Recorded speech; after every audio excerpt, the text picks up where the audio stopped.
As of now, we have all of the speakers who are on the agenda today. And also we have Ms. Sabeski, and I'm beginning to see others join in as well. Maybe just a couple more minutes. Certainly.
Well, good morning, everyone. It is 10:30, right on the dot. You've joined us for the Transportation Planning Board's work session on climate change and planning. We have about 24 participants on the line and climbing as people start logging in to the 10:30 session. One final reminder to please mute your lines when you're not speaking to reduce any background noise. And we'd also like to remind you that the meetings are being recorded for staff's use in producing minutes afterwards. In addition, we stream the meetings live to the public, and so we are also streaming this via our YouTube channel on the meeting page on mwcog.org. And with that, Kanti, if you're okay, we can go ahead and pass along to Chair Russell to begin our session. Sure. Thank you, Sergio.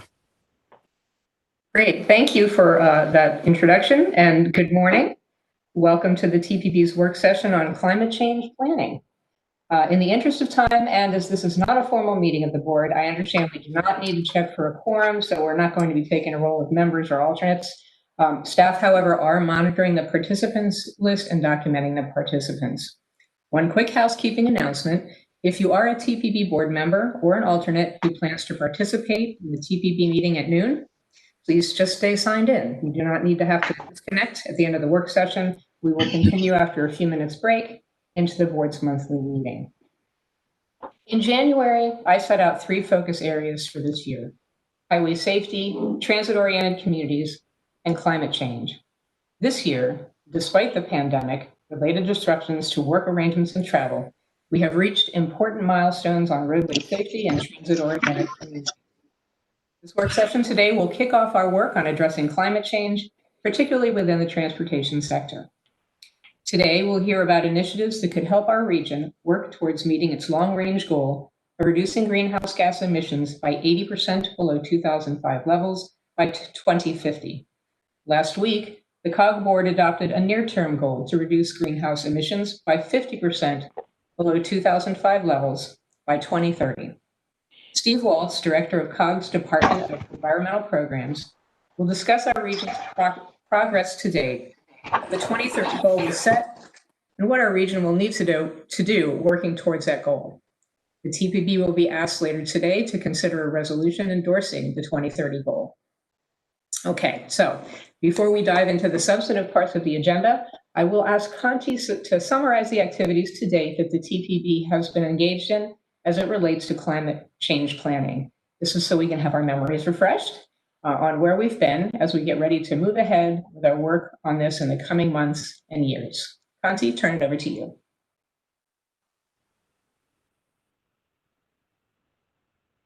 Thank you, Ms. Chair. Included in the meeting materials is a 10-page memo from me to the board. I will provide a brief overview of the memo, which has 3 parts. Part 1, past activities of the TPB. In year 2008, COG board adopted the National Capital Region Climate Change Report, which included non-sector specific aspirational targets to reduce greenhouse gas emissions in the region. The target years were 2012, 2020, and 2050. In 2010, the TPB completed a scenario study that examined the types of actions that would be needed in the transportation sector to reduce greenhouse gases, consistent with those aspirational goals for the region. The study, titled What Would It Take?, found that while local and regional measures will help, large systemic actions would be needed with state and federal involvement. The same year, the TPB started voluntarily reporting the changes in the transportation sector's greenhouse gases from the TPB's long-range transportation plan. Then in 2015, the TPB partnered with the COG and the Metropolitan Washington Air Quality Committee to undertake a multi-sectoral study to identify the strategies and quantify the greenhouse gas reduction potential of these strategies in transportation sector, land use sector, energy sector, and in the built environment. This multi-sector working group study affirmed that while local and regional measures are needed and will help, large system-wide measures would be needed. Then recently in 2017, as part of the TPB's long-range plan task force, the TPB evaluated a set of projects, programs, and policies that would help improve the transportation system's performance. And that analysis found that strategies such as bringing jobs and housing closer together, reducing single occupant vehicle trips by moving more people on transit, including BRT systems, enhancing travel demand management strategies, including teleworking, providing transit benefits to employees. All of these not only improve the transportation system performance, but they also provide meaningful reductions in greenhouse gases. So in part two of the memo talks about the ongoing activities. So the TPB staff has been working along with the TPB and its member jurisdictions to realize many of these aspirational initiatives by means of bringing them into the plan and implementing them as expeditiously as possible. The TPB staff continues to estimate and track changes in greenhouse gases from its long-range plan.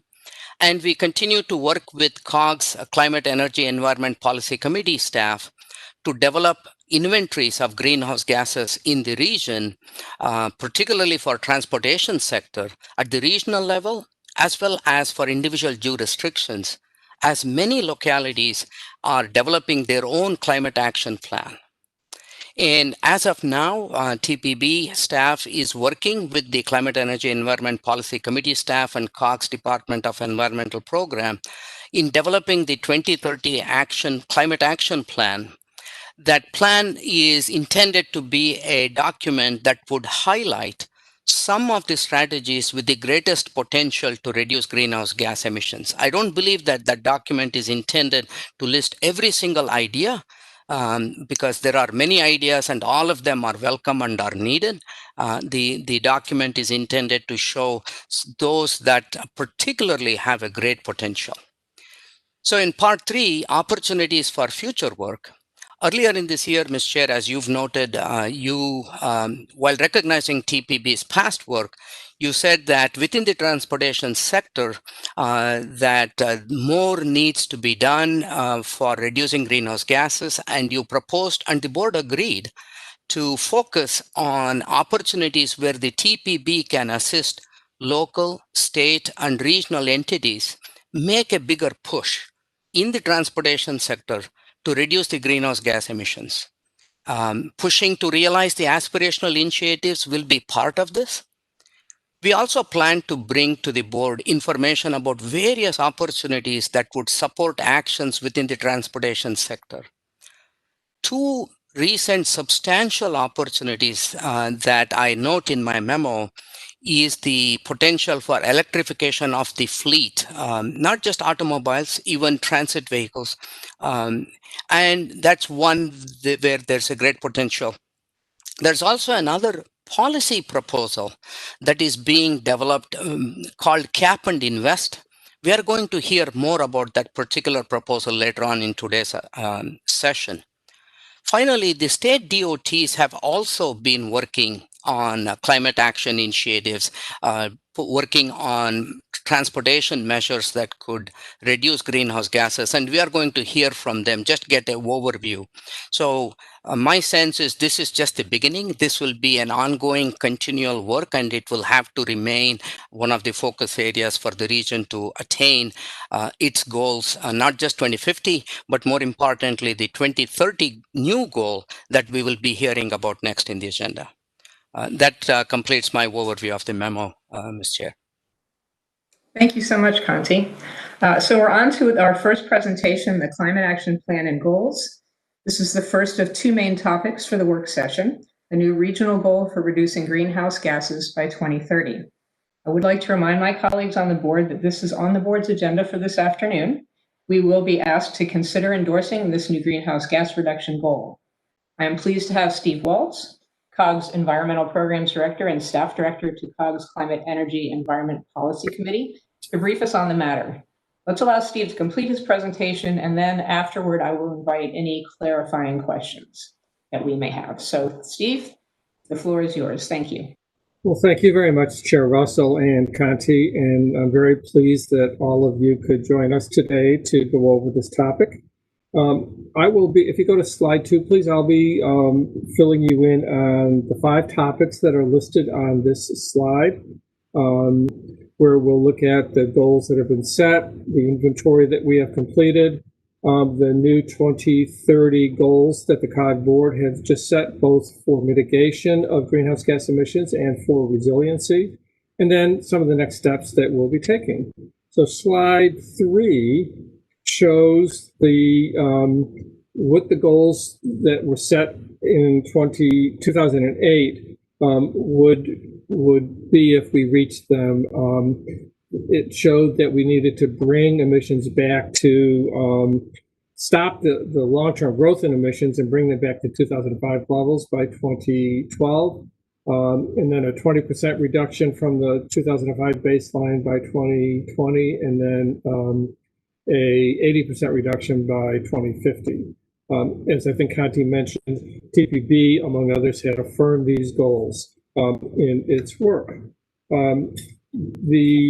Slide 4 gets to the greenhouse gas emission inventories that we have been doing to show how well we have, or if we're falling short towards meeting these goals.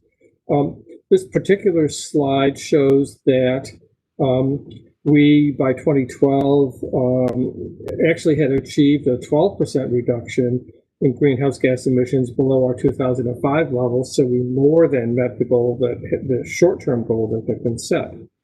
But we see since then, the reductions have really stalled, and so we really have only gotten to a 13% below 2005 emissions by 2018.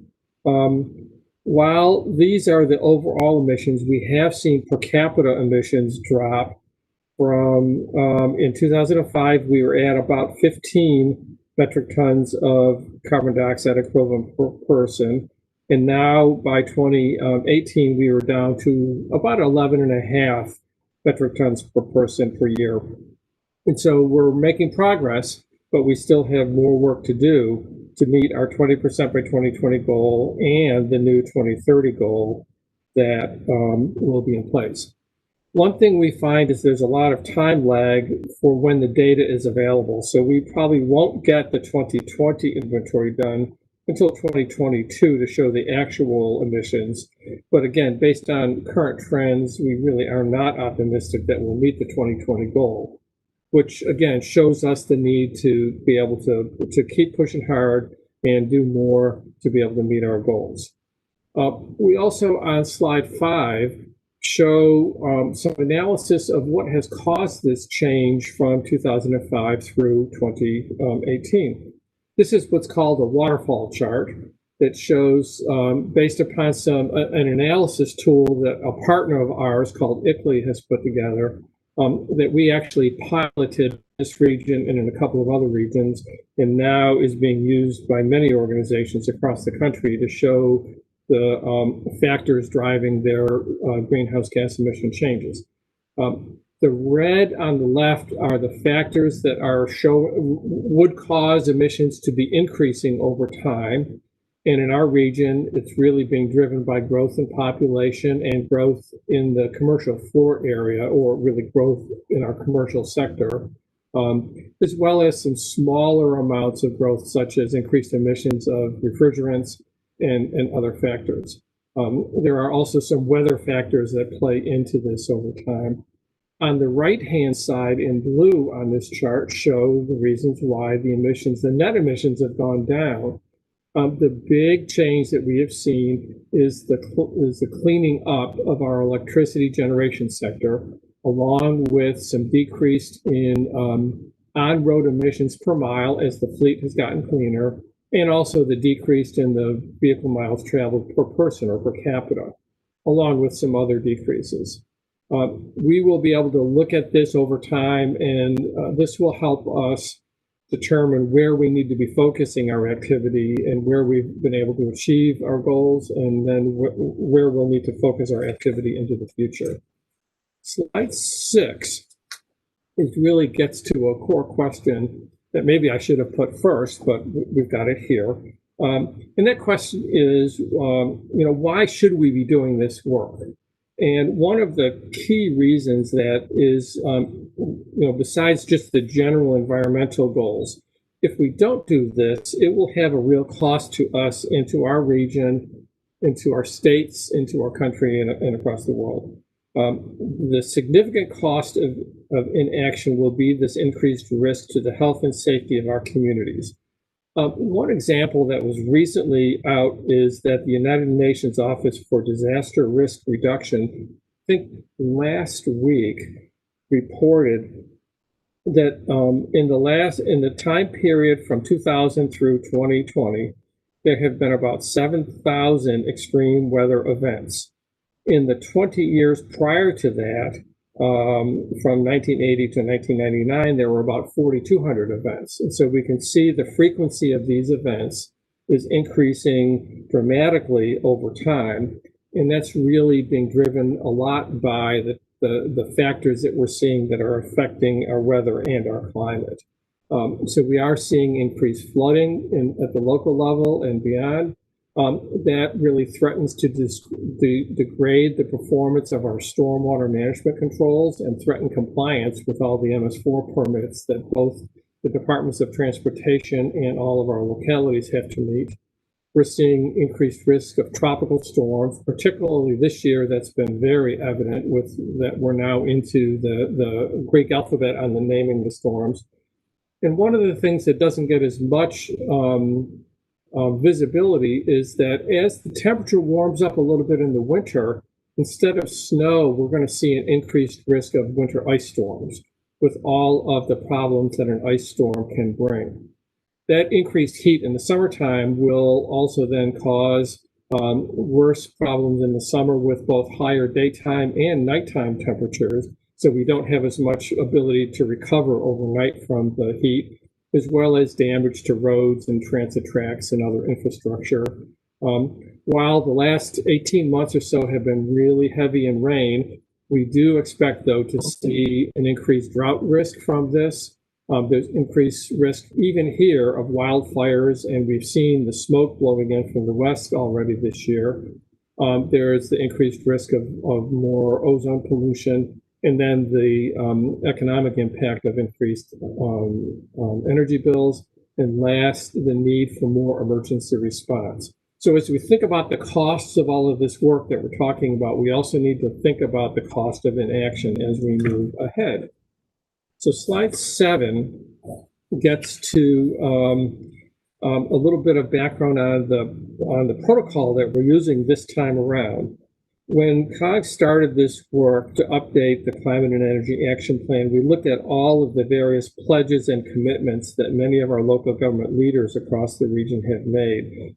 And they're a long list of climate mobilization, and we are still in, and the climate mayors, the C40 cities, the Carbon Neutral Cities Alliance, Virginia and Maryland joining RGGI, the TCI that we're talking about, and many others. So we found that really one of the best practices on climate planning that addressed all of the items that were included in these various pledges were the Global Covenant of Mayors for Climate and Energy. This is an international effort, but it recognizes that as a global concern, we need to act locally or regionally and at the state and federal levels to achieve these goals. Only through working at all of these levels are we going to get to the goals. Conti mentioned on the transportation side that the system-wide work that happens to the fleets and other things are a big driver. That's one example of the larger, broader efforts we can do, coupled with the local efforts that we have. So we recognized also that we can do a little bit better if we look at this across the region and not just as individual jurisdictions. So COG was one of 5 U.S. regions that the Global Covenant of Mayors agreed to take on and help do region-wide transportation planning. The regions are shown here. We hope we'll be the first out of the box with our completed plan by the end of the year. And we have been sharing notes and sharing best practices with these groups over the last 18 months or so. There are a few other individual municipalities that had signed on to the Global Covenant of Mayors that you can see in the slide here. But we're really, by doing it as a regional, we're able to expand this and make this available to all the localities across the region. The next slide talks a little bit about what the Global Covenant of Mayors is. There's a framework, a network of support, and then some individual technical support that they can give us. And then as a signatory to the GCOM, we agreed to do a GCOM compliant greenhouse gas emissions inventory. And we have found that the inventories that we do are compliant with the GCOM, that will assess climate risks and vulnerabilities, that will set ambitious, measurable, and time-bound targets, that we will have ambitious adaptation visions and goals, and we'll do this through a formally adopted plan. We really have had a leg up with all the work we've done since 2008, but this, again, gives us a good protocol to be able to follow. So the next slide does just, again, show that we have been doing this since 2008 when we set regional goals. We recognized the need for adaptation, which we really are calling resiliency today. Had those goals adopted by COG, Region Forward Coalition, and TPB, among others, and that we are doing the shorter-term climate and energy action plans. This 2030 plan that we're doing is actually the 5th version of the climate and energy action plans that we have been undertaking. And so we're building off of this long history that we've had as we move ahead. So slide 10 talks about some of the guiding principles that we are bringing to bear as we are doing our climate planning. You can see them on the screen here. I won't go over them individually for the sake of time, but I'll also point to that we have put up on the COG website a climate and energy dashboard where we are reporting a lot of the metrics on how well we're doing on our climate planning efforts. I'll also point out that on this same data page on the COG environmental programs pages, we also have a metrics for air quality, and we will be developing and putting up metrics for water quality also. I mentioned on the next slide then the 2030 regional goal that we have put that the COG board adopted at its last meeting. Excuse me. This slide shows the goal, and the lighter blue line is the original goals that were set that I had showed in the earlier slide. The solid blue line shows the actual amounts that have been measured in our greenhouse gas inventories. And one thing I want to point out is that as we update the inventory and improve the methodology that we use, we do go back and backcast this. And so that original 2005 goal, the numbers have changed a little bit from when we first published because we're always using apples to apples comparison by updating each of the inventories as we do a new methodology. As you can see, we would be falling behind if we keep this flat greenhouse gas emissions profile that we've seen over these last few years. First, the Climate, Energy, and Environment Policy Committee and then COG Board recognized this, realized that we need to work harder to get to our long-term goals, and that the time effect of doing these greenhouse gas emission reductions is important.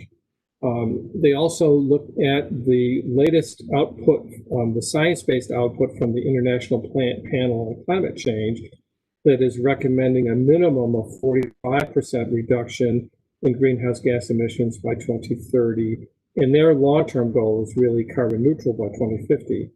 So after having looked at the science, looked at the pledges that many of our localities have made, they've now set the goal at a 50% reduction gas emissions by 2030 based upon our 2005 baseline. So you can see the trajectory in the dotted lines on the chart that will of where this goal will take us. I'm going to take a sip of coffee as we move to the next slide and clear my throat. So slide 12 shows that I mentioned there were many local goals that are being set and updated by localities across our region. And these show a number of these interim goals and long-term goals that have been set. And so again, we have been taking these local goals into effect. We have been looking at our regional goal. We also recognize that every locality is a little bit different, and their goals may be a little different, and the actions they take may be a little different to account for their unique circumstances, but all rolled together will be able to work towards achieving our long-term or medium and long-term regional goals. I'm not going to go over these all directly here. You'll have this on the slides for reference if you want to go back and look at that in the future. So the next step we did, shown on slide 13, is to say, well, in developing our 2030 plan, what if we didn't do anything more or looked at business as usual? So Sergio, if you could go to slide 13. That shows that overall, we would be continuing this flat curve looking forward. Digging into this a little bit more, we do see that by sectors, it's not all the same. The projections show that transportation would be decreasing between now and 2030 before it starts to do a little bit of an uptake by 2050.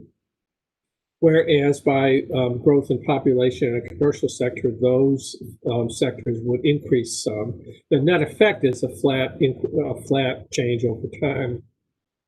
But this shows that we really can't just sit and do nothing. If we're going to reach our goals, we have to do more. So slide 14 shows the results of some analysis we did, really a wedge chart that shows the technical potential to meet our 2030 50% greenhouse gas emission reductions goal. We got into lots and lots of analysis on this, and this is actually a simpler version of the wedge chart. Particular in transportation planning, we looked at a lot of the work that was done for the multi-sector work group that Conti had talked about, and looked at what we can get out of additional travel demand management measures, out of transit incentives and fare reductions, out of increasing light duty and medium and heavy duty electric vehicles, looked at non-road engine emission reductions, commercial airline improvements, and all to be able to get to this goal. We'll talk about that in a little bit more detail in the future. But if we go to the next slide, what we've tried to do is group this into 4 main areas, because we think this is kind of better to conceptualize and understand what we're trying to do. And those look at efficiency in our buildings, increasing the amount of renewable energy, our transportation sector improvements, and then reducing the amount of waste that causes greenhouse gas emissions over time. If we go to the next slide, And I'm trying to move through these pretty quickly to be able to give time for questions at the end. We, as I mentioned, dug into these more deeply, and particularly around transportation. We looked at, if we go to the next slide, we looked at zero emission vehicles and then the transportation and land use activities that we have talked about in the multi-sector working group and others. So I'm not going to go through these slides very deeply. Again, they're here for your reference if you want to see all of the other types of collaborative actions that we would be putting in place. So slide 16 and 17 provide that.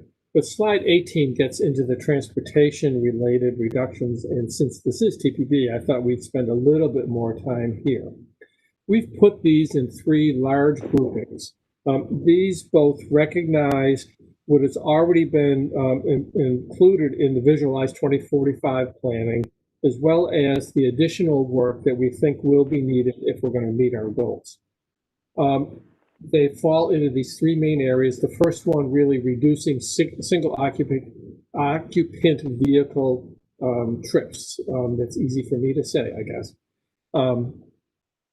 In there, we really need to expand telework options, and one of the, this meeting is an example of how we're learning how to do that better based upon the environmental and health conditions that we've been facing over these last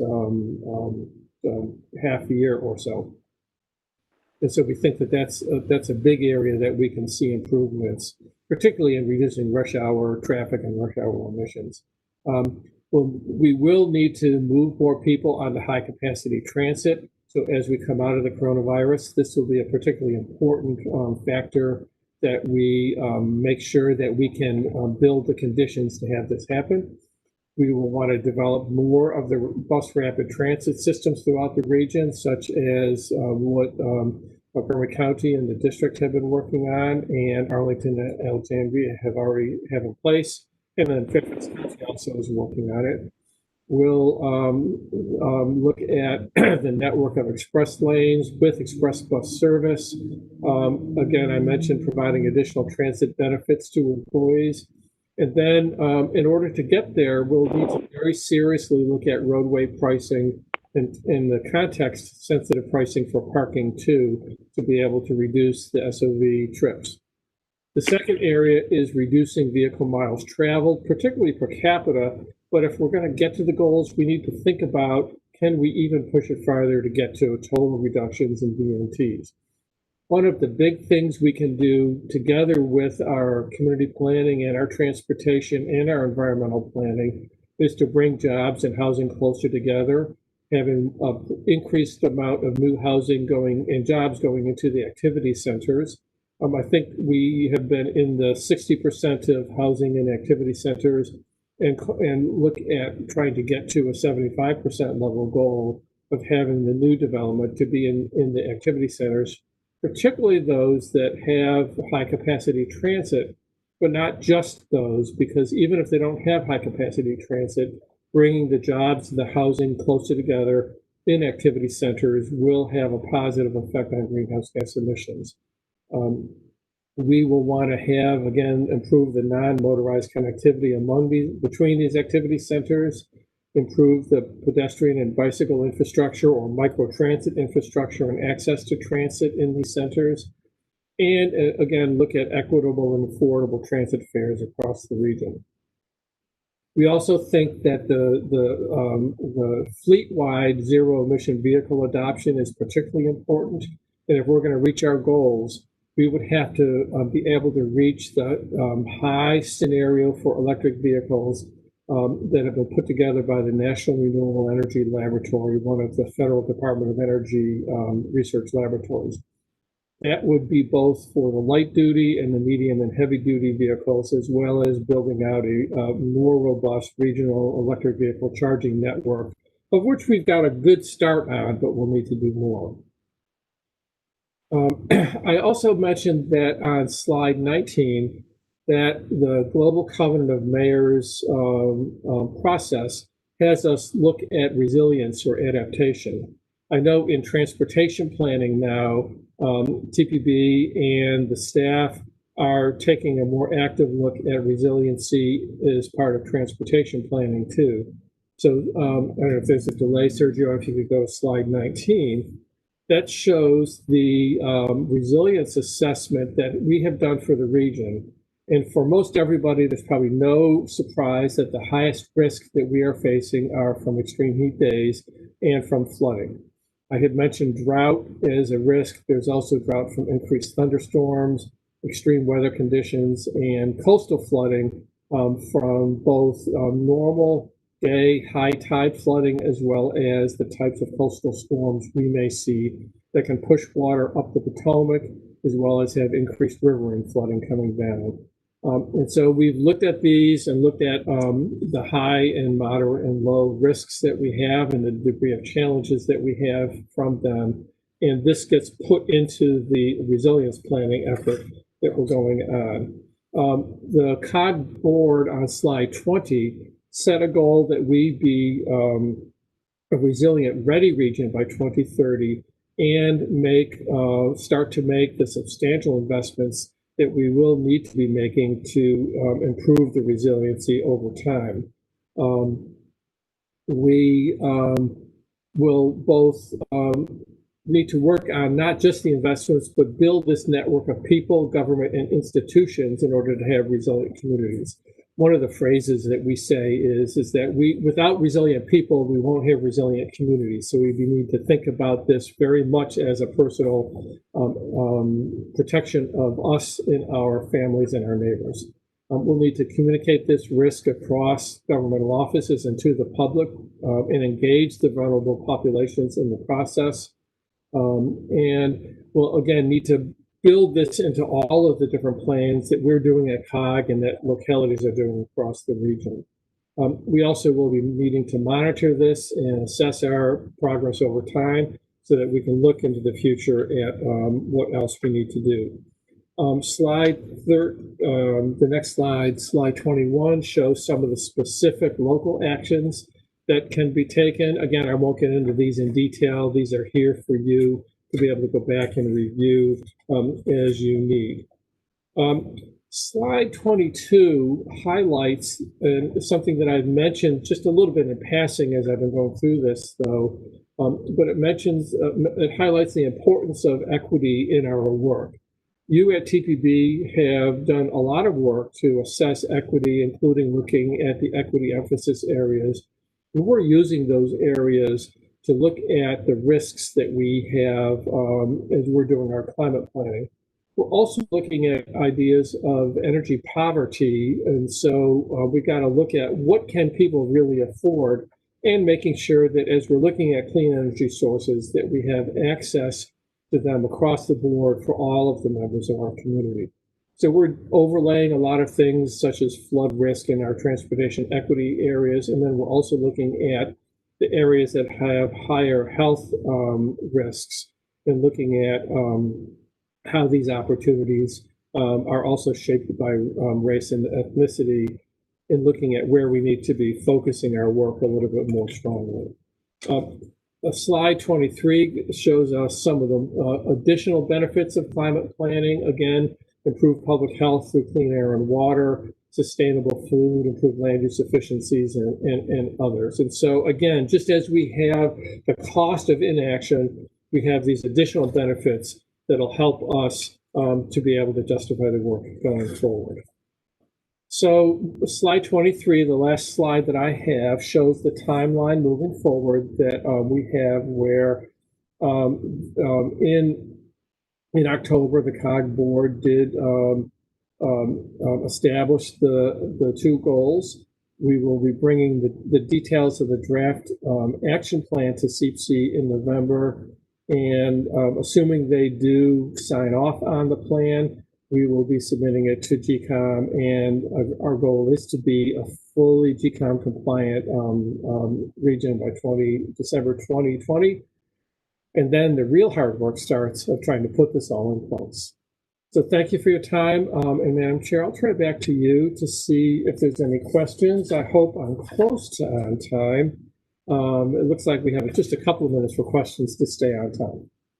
We do. Steve, thank you. That was a really great summary of almost a year's worth of work that has gone into this. I'm really glad to hear that an action plan that identifies a few of the substantive strategies have been analyzed and has the greatest potential to reduce the greenhouse gases that's being prepared. I look forward to TPB being briefed about it. I will ask if there are any questions. We are very close on time. If we don't have time for you to ask your question, please drop it in the chat box. Staff can get to it. This is the very beginning of our discussion, so I'll just stop and ask any questions right now. See one from Gary. When would TPB review and act on the regional climate plan? So again, I think that you have today the goals themselves. And after CPC finishes its work, we'd be glad to bring more details of it to groups like TPB Tech and others so that you can dig into it some more. And I think this will be an interactive process across all of the various work that we do at COG, be it transportation, environmental planning, community planning, public safety and emergency response and others. And so this really sets up this kind of interactive work amongst all of us moving forward. And so that's how I think we see it moving ahead. And so Gary will be needing to work with you in Montgomery County, with all of the localities on all of these areas. Thank you for that. Again, we have a lot of presentations to make, and we're just right on time. So I'm again going to encourage you to drop questions in the chat box. Thanks again, Steve, for a great presentation. I'd like us to move on to the state DOT climate change planning initiatives now to keep us on schedule. Now that we've heard about the new regional goal for 2030, we will have the 3 state DOTs summarize at a high level the activities they have been engaged in and plan to continue to help transportation sector contribute to achieving the region's greenhouse gas reduction goals. This is meant to be a high-level summary today, and we can have more detailed briefings in the future, and I'm sure that we will. So I will ask that if anybody does have a question, please drop in the chat box again, send it to everyone, and the staff will collect the responses. So we'll start with Colleen Turner from Maryland DOT to brief us, and then she will hand it over to the district's DOT, who will then hand it over to the Virginia DOT. Colleen? Good morning, everybody. Thank you, Madam Chair. So as mentioned, we don't have a great deal of time, so I'm really going to sprint through this, but I would encourage anybody and everybody to reach out to me or to Earl or to Carrie Snyder if you have any questions. So I'm Colleen Turner. I work at the Maryland Department of Transportation, the Office of Planning and Capital Programming, and we do a lot of work on climate change initiatives and zero emission vehicle initiatives. So if you can move on to the next slide, we'll talk a little bit about our goals and progress to date. So we spend a lot of time working with the Maryland Commission on Climate Change and trying to understand where we are versus where we'd like to be. So in 2009, we passed our Greenhouse Gas Reduction Act in Maryland. I'm sure you're all familiar, with a 25% reduction goal by 2020. And then a more robust set of goals in 2016 were proposed for a 40% reduction by 2030 and a 90% reduction by 2050. Recently, the Mitigation Working Group of the Commission on Climate Change has discussed and is going to propose the Commission adopt a new goal or recommend a new goal of a 50% reduction by 2030. And so this is what we look like in the transportation sector.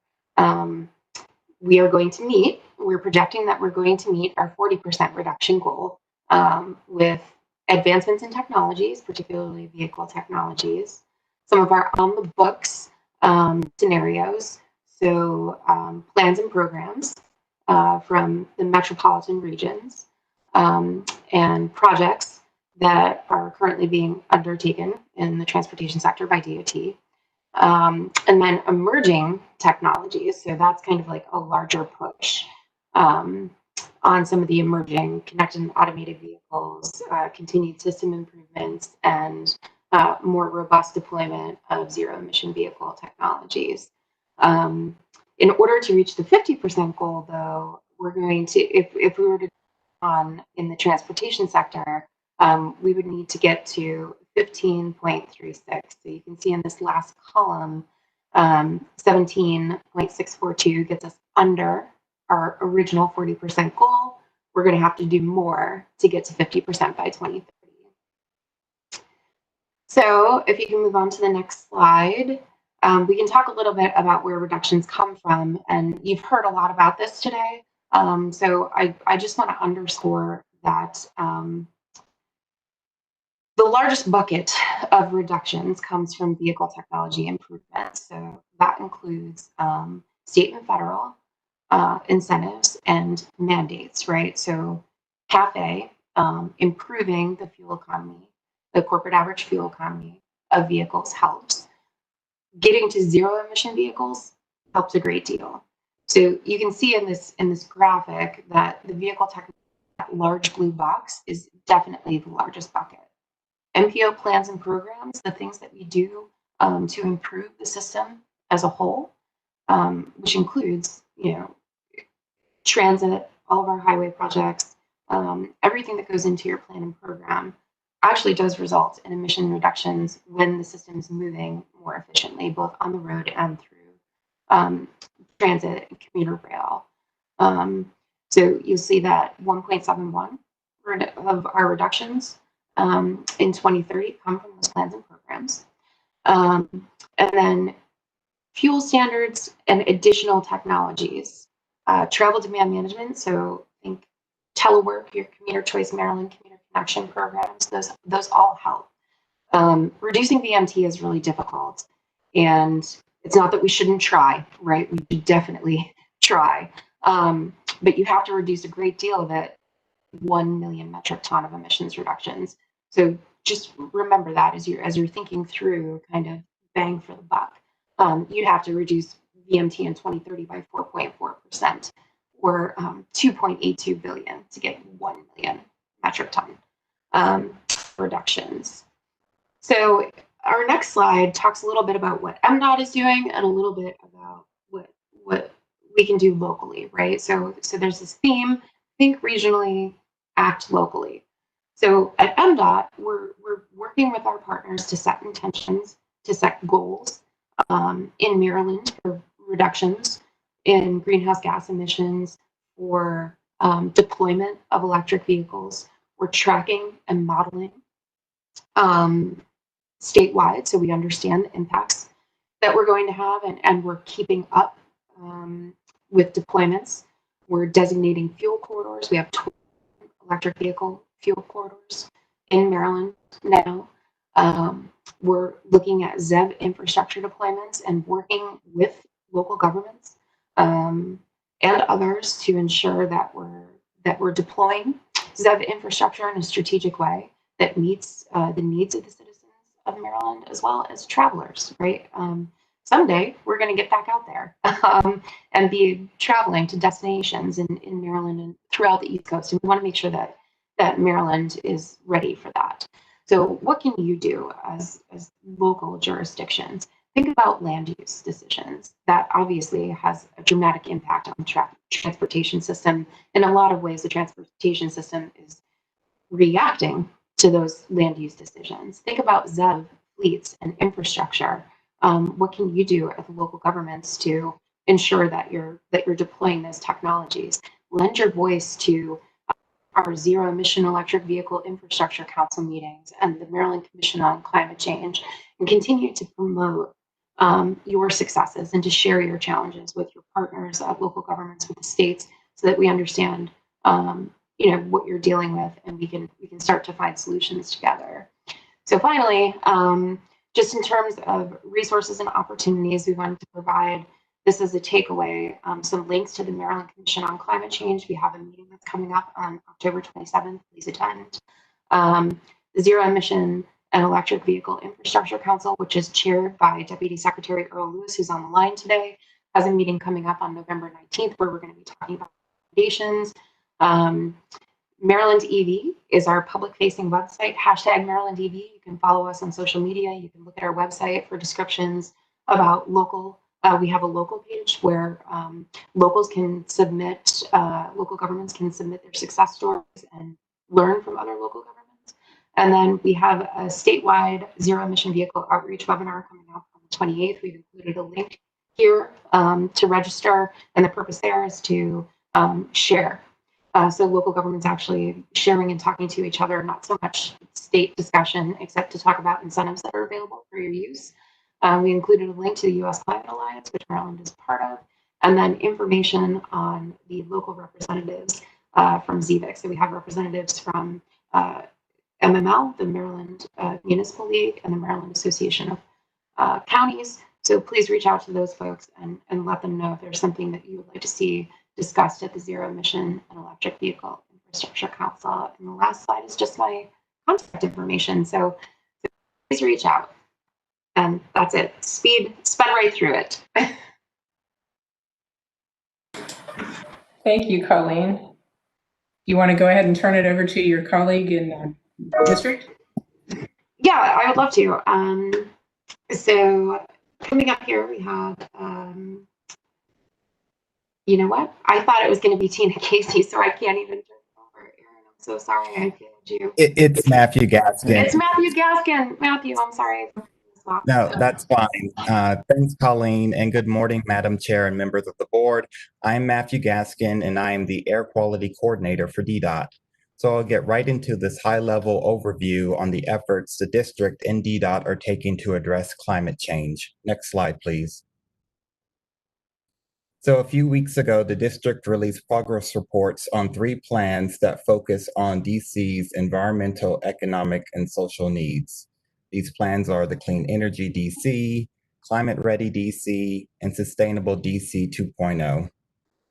These progress reports provide updates on a number of actionable items being used to ensure DC continues to be a livable, healthy, and green city. While these reports are generated by DOEE, or Department of Energy and the Environment, the reports do contain direct transportation elements. An example can be found in Sustainable DC 2.0, where the report shows there have been increases in commuter trips by cycling, increase in the number of capital bike share stations, and additional bike lanes. Next slide. Within DDOT, there are a couple of plans being utilized to incorporate sustainable practices to ensure that the district remains a safe, multimodal, and healthy city for future generations.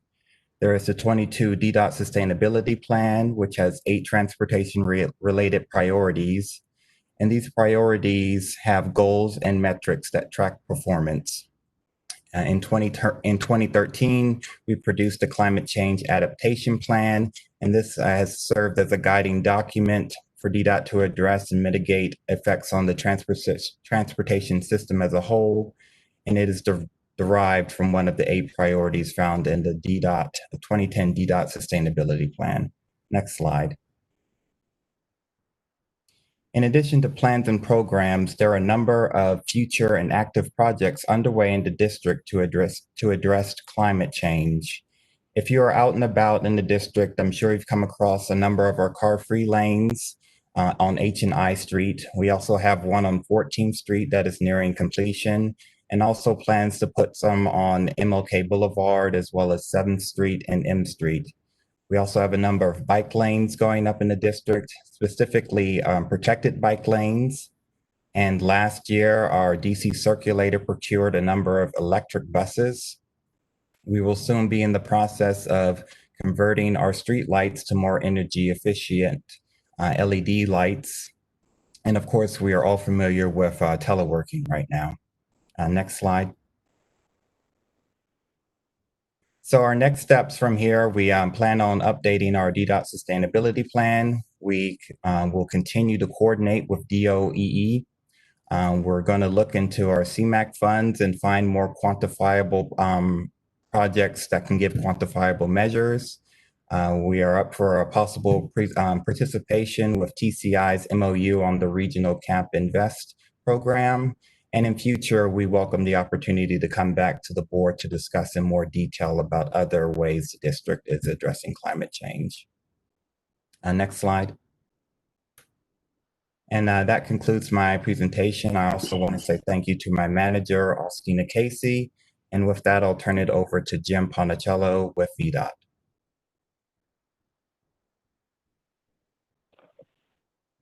Thank you, Matthew.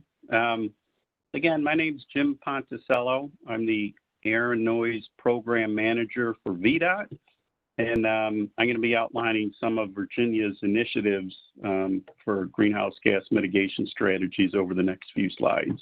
Next slide, please.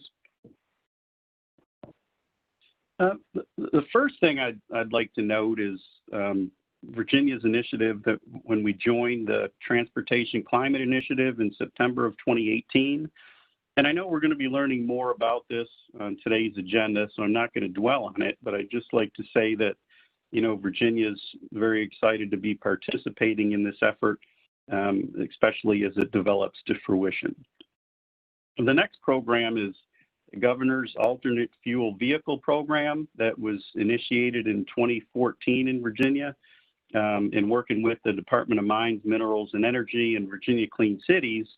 We have approximately $9 million in CMAQ funding that's being utilized to cover the incremental cost of alternate fuel vehicles, whether they be CNG, propane, or electric vehicles.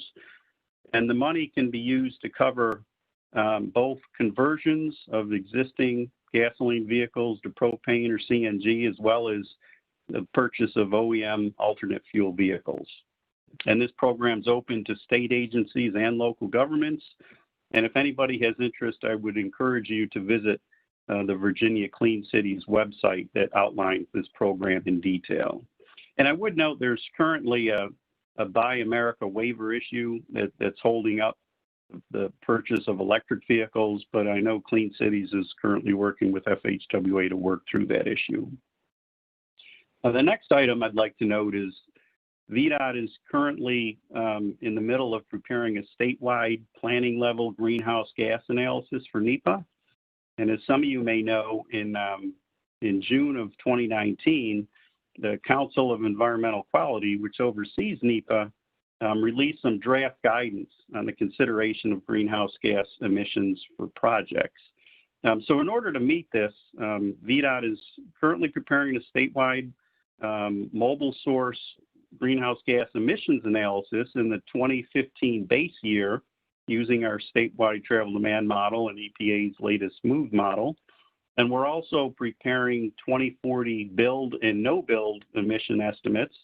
And the build scenario would incorporate all of the, you know, Virginia MPO's long range transportation plan projects, as well as VDOT's 6-year improvement program projects. So the outcome of this is we should have a good feel for the build and no build greenhouse gas emissions on a statewide level in 2040, as well as comparable emissions to the 2015 baseline. Next slide, please.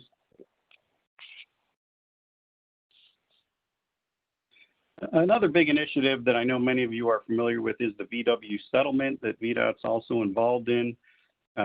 Virginia received around $94 million, and $14 million of that is going towards EV recharging stations. Virginia signed a public-private partnership with EVgo, and we anticipate this will result in hundreds of recharging stations placed statewide. $14 million is going towards electric transit buses, another $14 million towards the Virginia Port Authority, specifically targeting zero emission cargo handling equipment. 20 million is going towards electric school buses through a competitive application process. Some of you may be familiar with the Clean Air Communities program, where 20 million is allocated towards eligible all electric projects that are awarded to state and local governments through a competitive application process. And there's still around 7 million unallocated, and the rest is going towards administrative costs. And next slide, please. Another brand new initiative in Virginia that's just getting off the ground is the Virginia Electrification Coalition that VDOT's participating in and DEQ is currently leading. This coalition is launching a state EV policy accelerator program, which is a 5-state effort to develop and secure ambitious EV policy options and create dedicated implementation programs. The coalition will also be considering a number of EV policy options, many of which are listed on this slide. Next slide, please.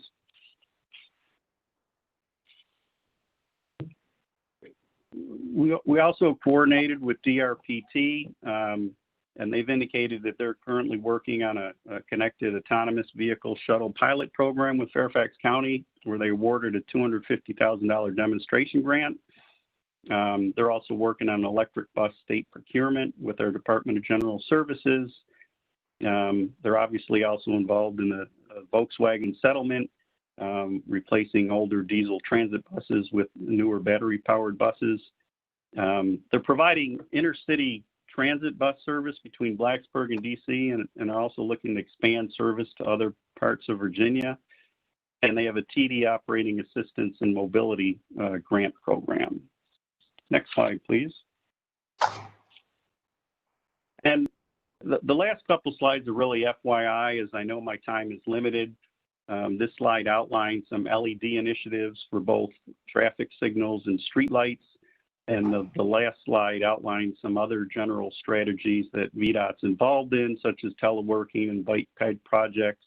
But that concludes my presentation, and I'll now turn it back to Chair Russell. Thank you so much, and thank you to all of our DOTs for their presentations today. We are running very tight on time, so I'm going to move us right along to item number 4, which is the TCI, and we're going to hear from board member and Maryland's Deputy Secretary for Transportation, Earl Lewis, Vice Chair of TCI, and our board member. And then he's going to turn it over to Aaron Morrow with our staff to review the TCI's significant proposal. So Earl, take it away. Okay, I'll try to get us back. Thank you, Kelly. So the bottom line of the Transportation Climate Initiative is for a number of Northeast and Mid-Atlantic states to come together to come up with a common approach to generate funds for strategic region-wide investments to incentivize low-carbon transportation options, be they policies or technology, to positively reduce emissions that contribute to climate change. And we also want to reduce emissions that will lead to positive public health benefits while still increasing economic growth. This process is over 10 years old. It was a letter of intent in June of 2010 that was supported by the Georgetown Climate Center right here in the District of Columbia. Get the process rolling. It's been a decade, again, to get to this point.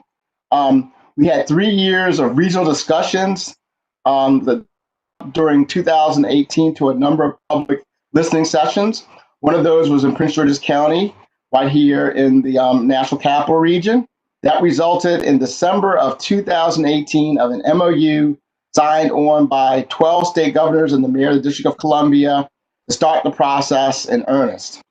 Since our kickoff right here in DC in February 2018 has been a very intense process. For example, we've been meeting almost every Monday at 1 p.m.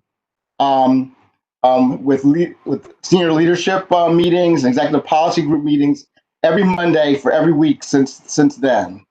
There's 4 to 6 sub-teams that are part of the process, focusing on modeling, equity, communications, legal issues, as well as some ad hoc committees that were formed to talk through complementary policies and issues tied to regulated entities.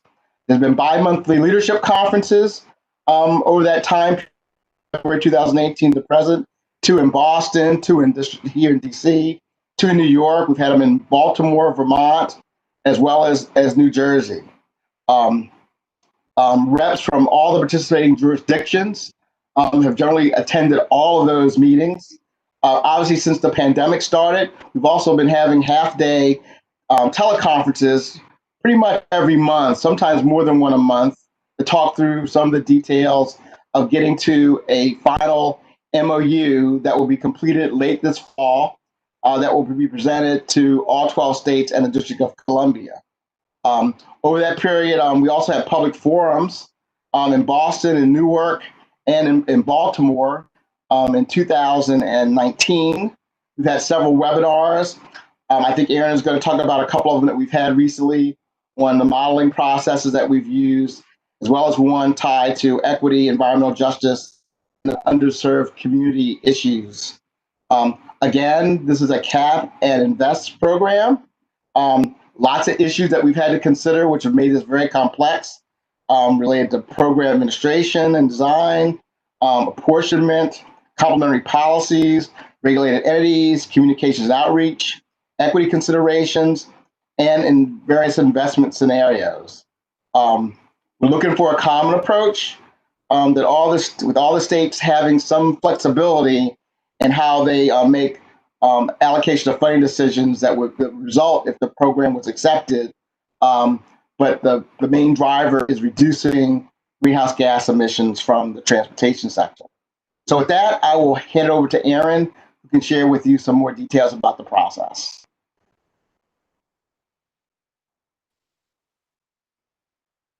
Aaron, you're up. Thank you. Good morning. So if we could get my slides up, thank you, and go to the next slide, please. Great. So today, Earl's already given a wonderful introduction from someone who is actually working as a part of the TCI process. I'm going to be sharing some of the information that TPB staff have learned from listening to TCI's public webinars, reviewing their materials. So probably going to skip over the what is TCI since Mr. Lewis already covered that, but I'm going to be talking about the cap and invest, some of the modeling results, and equity, and what are TPB staff doing. So next slide, please. So as Mr. Lewis mentioned, it's a very large region that makes up TCI, and there's a lot of opportunity here. The region consists of 72 million people, 5.3 trillion gross domestic product, and 52 million registered vehicles. Next slide, please. I'm not going to go over this. Mr. Lewis just covered what TCI has been working on. So next slide, please. So what is cap and invest? So TCI has proposed a multi-state regional program to regulate motor vehicle, gasoline, and on-road diesel fuel destined for final sale or consumption in participating jurisdictions by setting a carbon dioxide emissions cap on those fuels. The initial emissions cap will decline every year at a rate chosen by the TCI jurisdictions. The state fuel suppliers will be required to purchase allowances for carbon dioxide emissions. The proceeds from those sales of allowances will be invested into projects, programs, and policies that further reduce vehicular carbon dioxide emissions. And if anything about this program sounds familiar, there is a program currently in the power sector, the Regional Greenhouse Gas Initiative, or RGGI, that is a similar type program capping greenhouse gas emissions.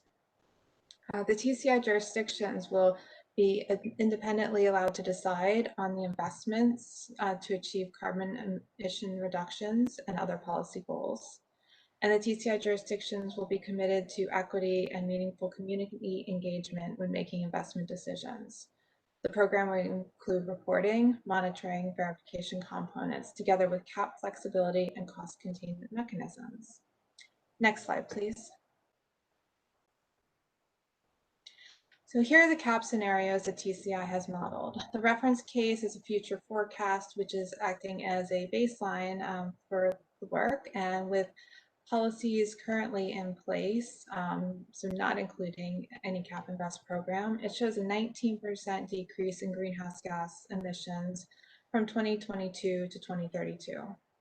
TCI has then modeled 3 cap scenarios, and one would have emissions declining by 20% from 2022 to 2032, and then 22%, 25%. So 3 different scenarios that they looked at. And in part of the modeling, TCI had to design a sample of investment portfolios. So they've included things like investments in electric buses, electric vehicle charging infrastructure, things like that, which were then included in the modeling process. Next slide, please. So this is from a TCI webinar that was on September 16th, and a link to that webinar is in your in the memo that accompanies this item. TCI's modeling results are showing modest economic benefits, including increases in gross domestic product and jobs in the region. Modeling also is showing health benefits from the program, as well as avoided climate damages. TCI yes, has more information on modeling on their website. Again, that's linked in the memo. Next slide, please. So TCI held a webinar on September 29th, where it put forth 4 proposed measures intended to ensure the program fosters equity for overburdened and underserved communities. So what they proposed is dedicated investments by establishing a minimum requirement of 35% of their investments to go towards these overburdened and underserved communities, an equitable process that each jurisdiction participating in the program would establish an equity advisory board, transparency to annually review and report on the program progress, and complementary policies, which would require investment in complementary policies to advance goals of equity and environmental justice. Next slide, please. As Mr. Lewis said, the final MOU is expected to be released this fall, and that will establish the regional carbon dioxide emissions cap that will decline over time, also establishing a methodology to apportion proceeds to each participating jurisdiction to invest at each jurisdiction's discretion to support the goals of the program.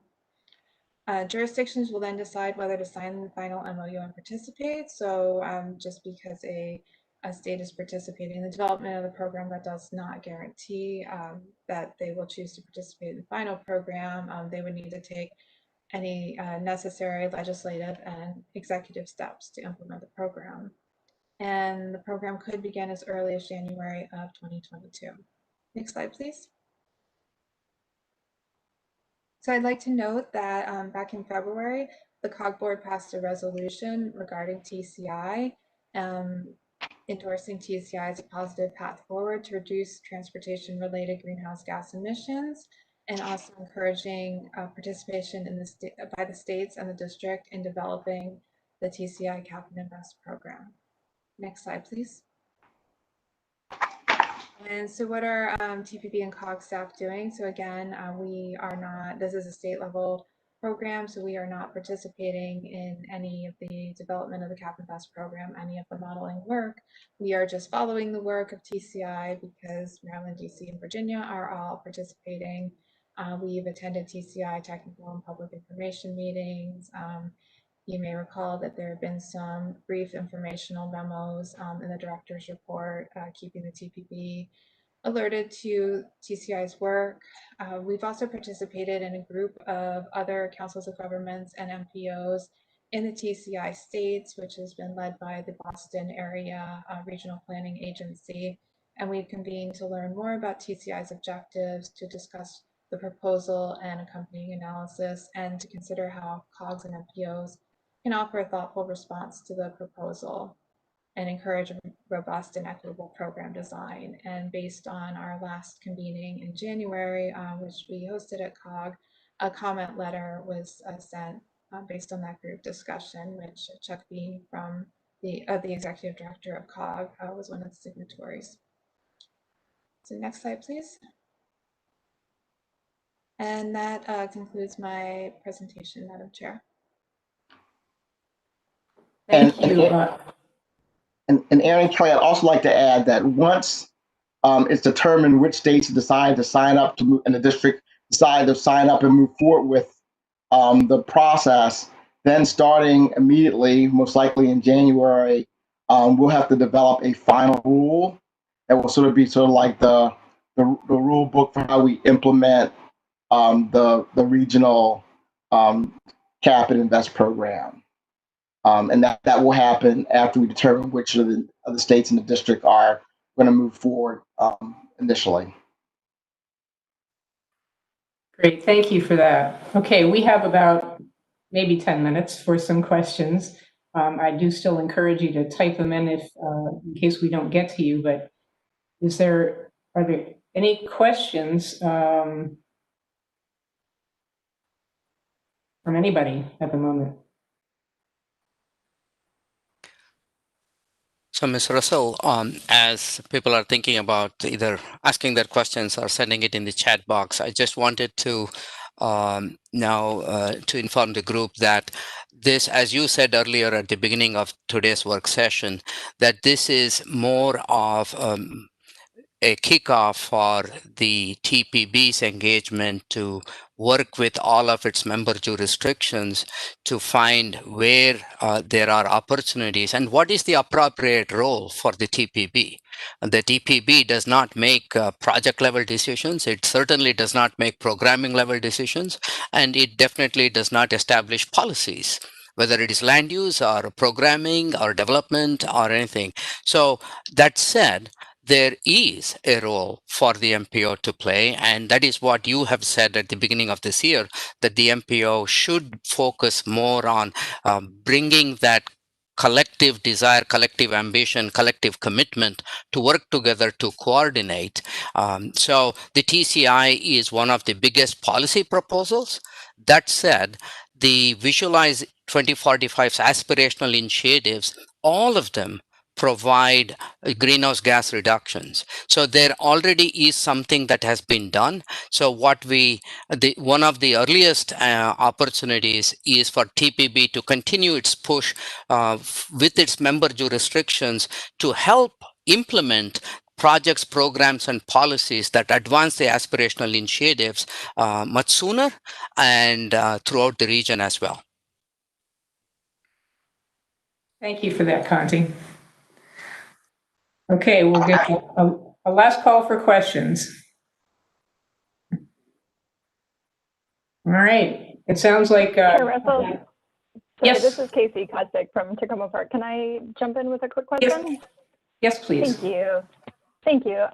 One of the things that strikes me as we're talking through all of this is just sort of the challenges of coordination and the different sectors that are so siloed in terms of land use planning and transportation planning, transit versus, sort of traditional road infrastructure planning, as well as individual jurisdictions and the larger region. And it seems to me that TPB has a role to play in coordinating and bringing those things together. And I'm wondering how we can best do that and what that role is. I mean, I think that the question of what the role of TPB is a really excellent one. And I'm interested in figuring out how we can really be a more active force in moving the needle on this. Yeah. Thank you, Ms. Kostic. If I might clarify, I wasn't suggesting that we are not clear on what the role is. TPB's coordination has been evidenced since 2008 from the early work that it did for what would it take analysis in 2010. That wasn't just TPB staff work. It was every member jurisdiction, transit agencies, everybody participating. Most recently, in 2015, the multi-sector working group that the TPB did, it was jointly funded by COG and our environmental programs and transportation planning programs. So I think that level of coordination is working together.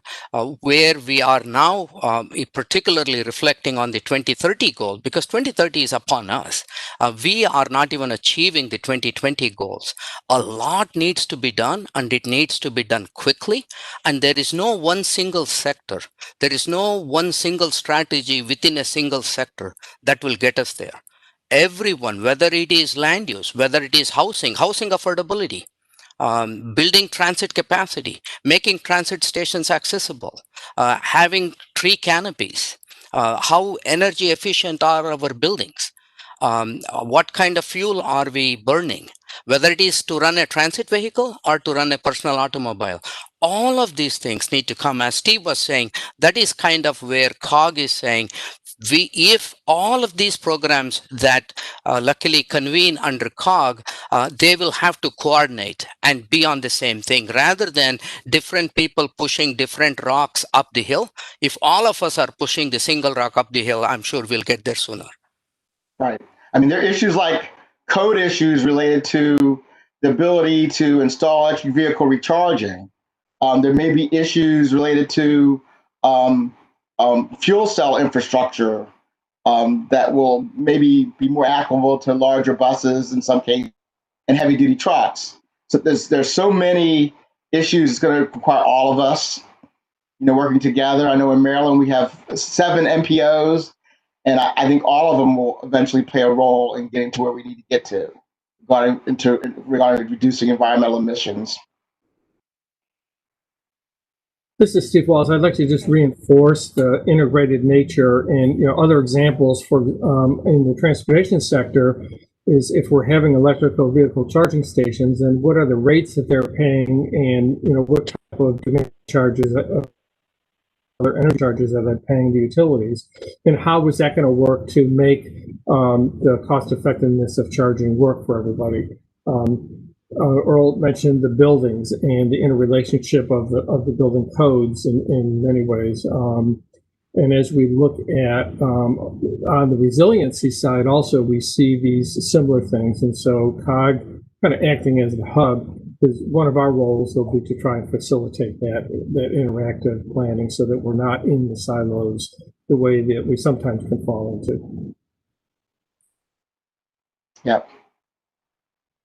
I'd also like to add in terms of TCI, Colleen Turner is also a member of the leadership team representing Maryland, as well as Secretary Ben Grumbles, the Maryland Department of the Environment. And one of his key leaders is Chris Hoagland, who's been fantastic working with Colleen and others with the other states regarding the modeling effort, which is dynamic and has been impacted by the pandemic. I mean, we've had to go back and, relook at and recalibrate some of our modeling efforts based on, the impacts of the pandemic, because you got to know where you are today to know where you need to get to. We are joined today by Chuck Bean. I'm just asking if he has anything that he wants to add to the conversation. Thank you. I think picking up on a couple of comments, Sham and Casey and Mayor Mohan has a comment in the chat. I think from my perspective, a big 3 push for the next decade. We have the housing targets, housing goals, not just the number of housing, but 75% of all the new housing should be near activity centers or near high capacity transit. So we have those numerically defined. The transit-oriented development, now we're calling it transit-oriented communities. So this board looked at the transit area focus areas. So housing, where we build around high capacity transit. And then crossing my fingers, TPB today, endorsing these 2030 targets, our greenhouse gas emissions targets. So those 3 all connected. I think carried out not just by our jurisdiction's actions, but I would see our body supporting TCI. Appreciate Mr. Lewis's leadership in that regard and other work regarding green buildings and energy sources. Thank you. Thank you. So we are pretty close on time. I'll just throw out one last opportunity for any questions. Again, feel free to type these in because they'll be addressed. I'm not hearing anything from anyone, so I'll just say. Hi, I'm sorry, Kelly. This is Councilmember Denny Taveras. So for me, I think that definitely, in Prince George's County, there will be challenges just because of the resources, in terms of being able to convert our vehicles to electric. I mean, we've started in that direction, and I'm very proud of that. And we've also started a climate change task force to try to revisit, our goals. And I think that that's also very helpful. But I do think that there have to be resources that have to be put out there to assist us in being able to change our fleet. And some of the concerns that I've also had is that, I mean, I don't think that it's I don't know if it's very pertinent to here, but some of the concerns that I've had is that maybe some of the vehicles that we would like to see become electric, the technology, from what I'm being told, is not there yet. So, for example, let's say with trash vehicles, trash disposal vehicles, what I'm hearing from industry is that the technology is not there yet for them to convert their vehicles. But so when we're looking at industrial type fleets, I think that we also need to also recognize.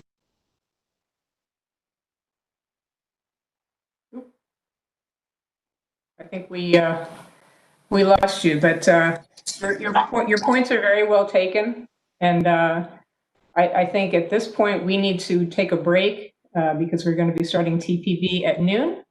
So thank you, everyone. Thanks for the presentations, for your attention, for your questions, and I'm looking forward to next steps. So thanks, and for those of you that are going to be attending the TPB meeting, again, you don't need to sign off and sign on again. You can just mute, turn off your camera, and we'll be back at noon. Thank you so much. Thank you, Callie. Take care. Thanks. Thank you. You too.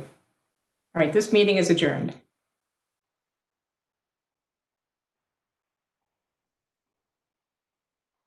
And thank you, Chair Russell, and thank you, everyone, for staying on as we look to get started with the TPB meeting at noon. Again, quick reminder, please mute your lines when not speaking to reduce background noise. Thanks.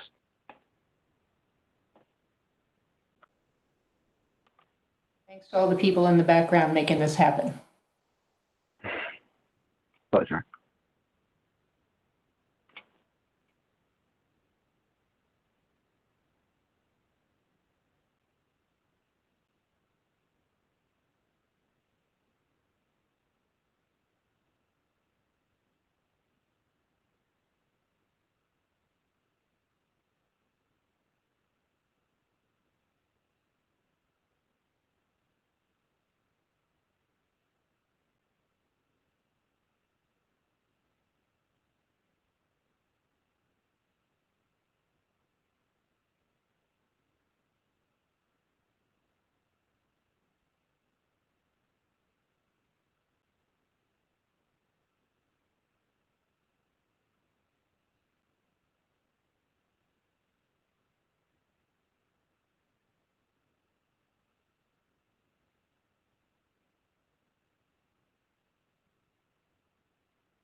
Well, good morning, everyone. It's 11:57. We've seen some people drop off the call and a few new folks joining us.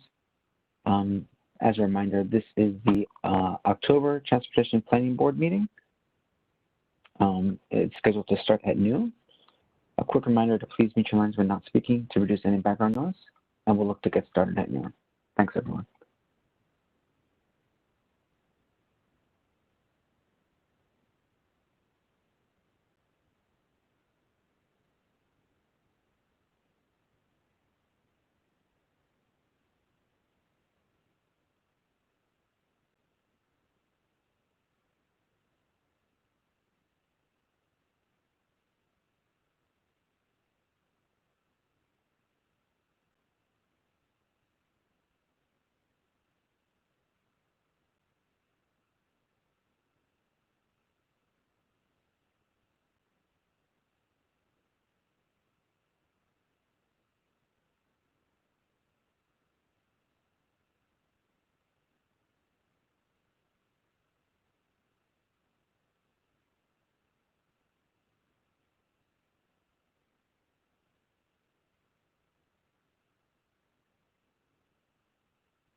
Good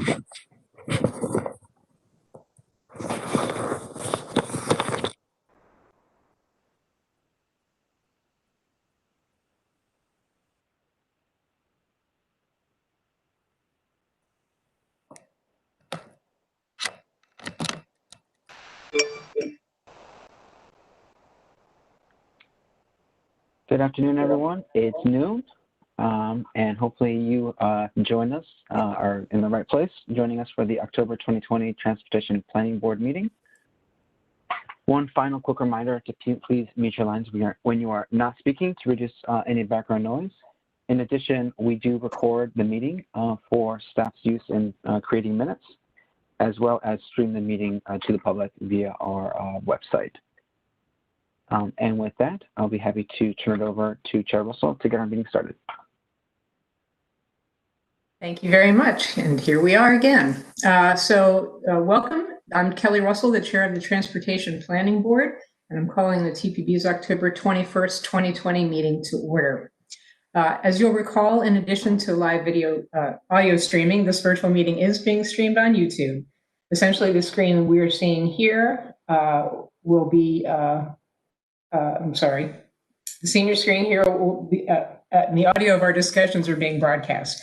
You will recall that we used to have an audience of residents and staffs during our in-person meeting, but this broadcast on YouTube is another way to reach out to this audience with this virtual meeting. While you're all familiar with our process for these virtual meetings, I'll just, for the benefit of those watching us virtually, I'll briefly review the procedures we'll be following during this virtual meeting. Excuse me. First, I'm going to ask Lynn to take a roll call of the members and alternates to document your presence at the meeting and determine if we have a quorum. During the meeting, I'll have the presenter complete their briefing, and then I'll invite questions from members in turn by jurisdiction.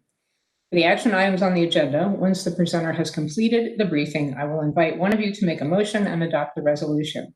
I'll then invite a second for the motion. Then I'll invite questions from the members in turn by jurisdiction. I will end by calling for a vote. I'll ask for only nay votes or abstentions by jurisdiction. The rest of the votes from those present will be assumed as yes votes. And lastly, a friendly reminder to unmute your mic and state your name and jurisdiction when you speak. So Lynn, if you will go ahead and do the roll call, please. Great, thank you very much. Good afternoon, everyone. We'll start by saying the agency, and if you could speak up your name because we have members and alternates.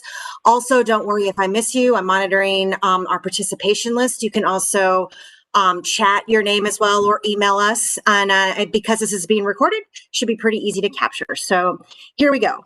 District Department of Transportation. Leslie Rupert is here. Thank you. Thanks. DC Office of Planning. Sakina Khan is here. Thank you. District Department or District City Council, Phil Mendelson.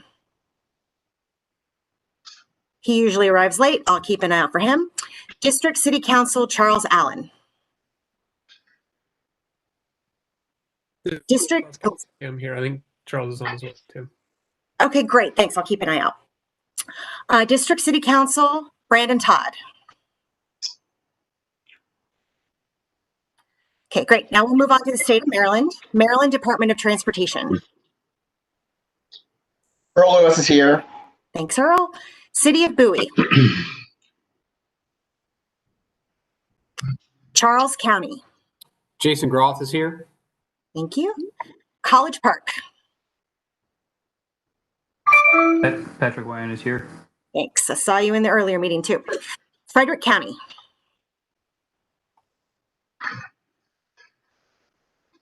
City of Frederick, I'll go ahead, Miss Russell, on the town she was here. City of Gaithersburg. Dennis Sunslinger, alternates here, and I believe Neil Harris is also here. Okay, great. I'll keep an eye out. City of Greenbelt. City of Laurel. Bill Goddard. I'm here on behalf of Mayor Mo. Great. Thank you. Gotcha. Montgomery County Executive. Gary Ehrenrich is here. Thank you. Montgomery County Legislative.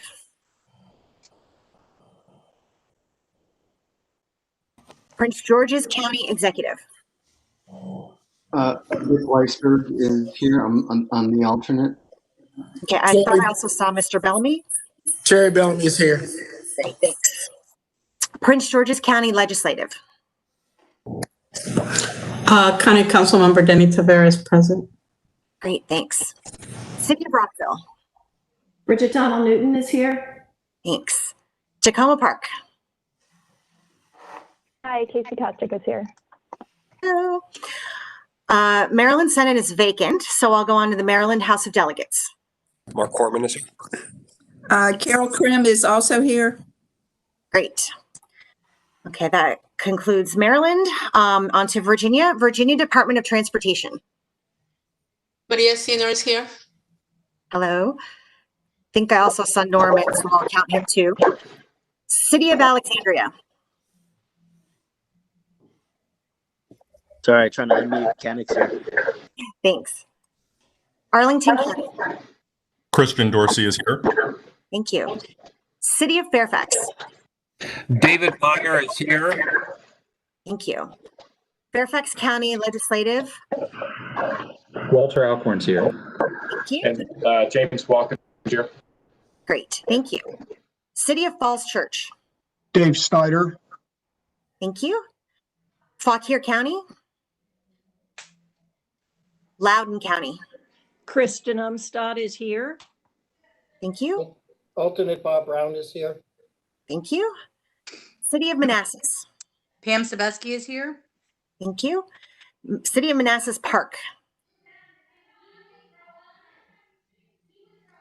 Prince William County. Ann Wheeler is here. Thank you. Vic Angry is here. Gotcha. And we don't have any representatives from Virginia Senate or House of Delegates, so we'll move on to WMATA. This is Shyam Cunnan. Hi, everybody. Hello. All right, and now we'll move on to our ex officio members. Anyone from Federal Highway here?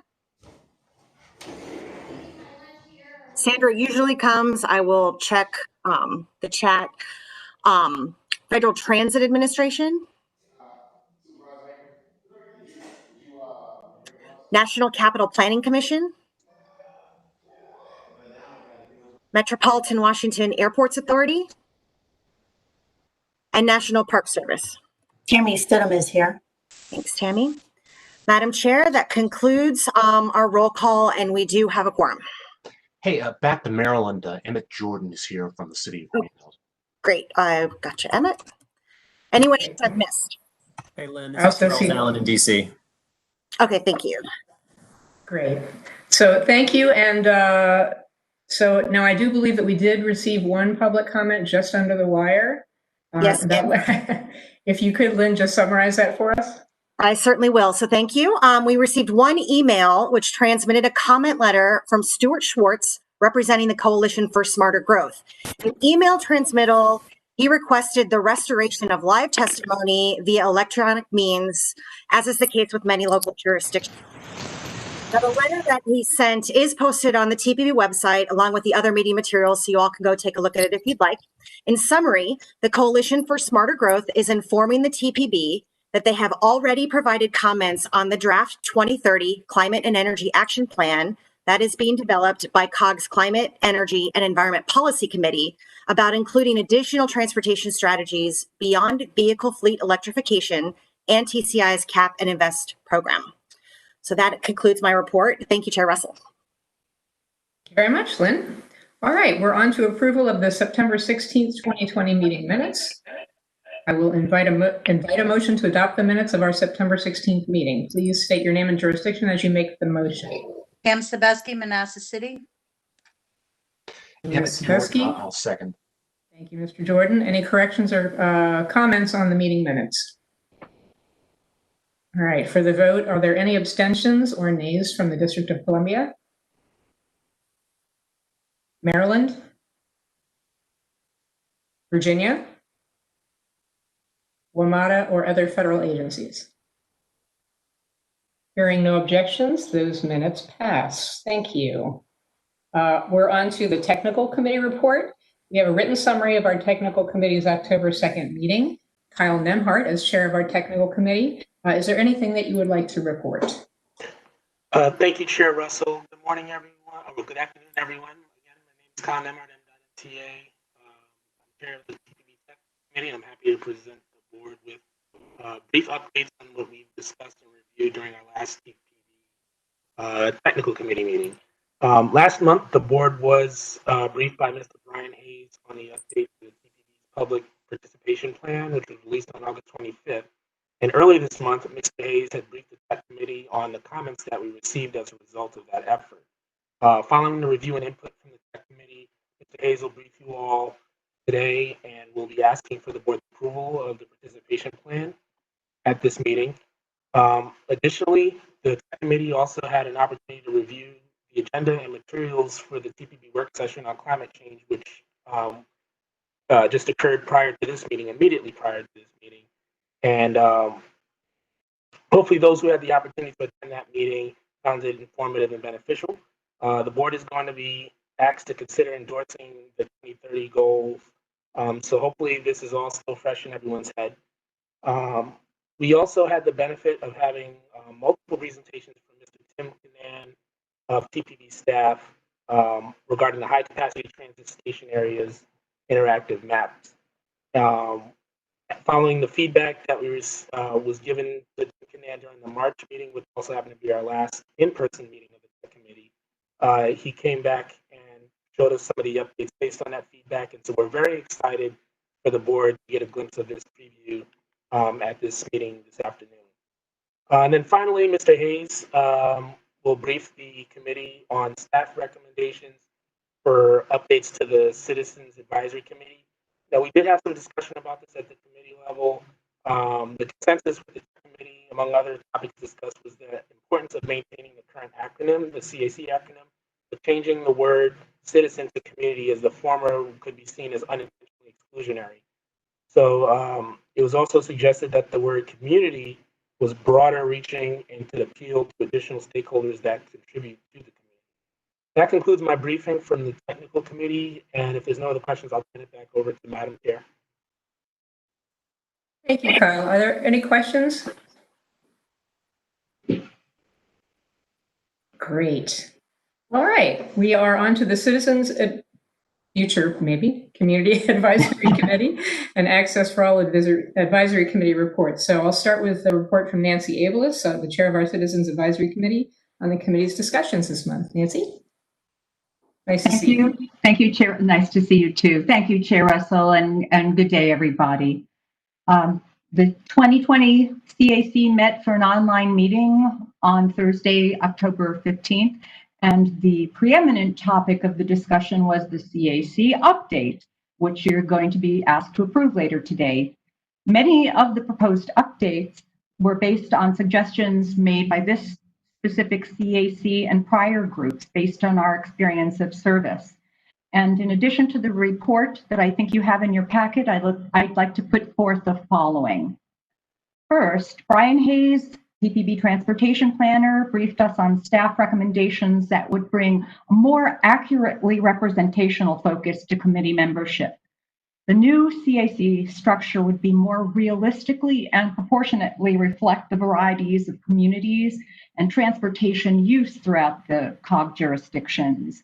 And the CAC very enthusiastically supports this proposed change. We endorse this shift because as community representatives, we directly reflect that communities' perspectives on transportation and land use reflect the nature of one's everyday lives, your lived travel experiences, your available choices, or the limitations that you're faced with.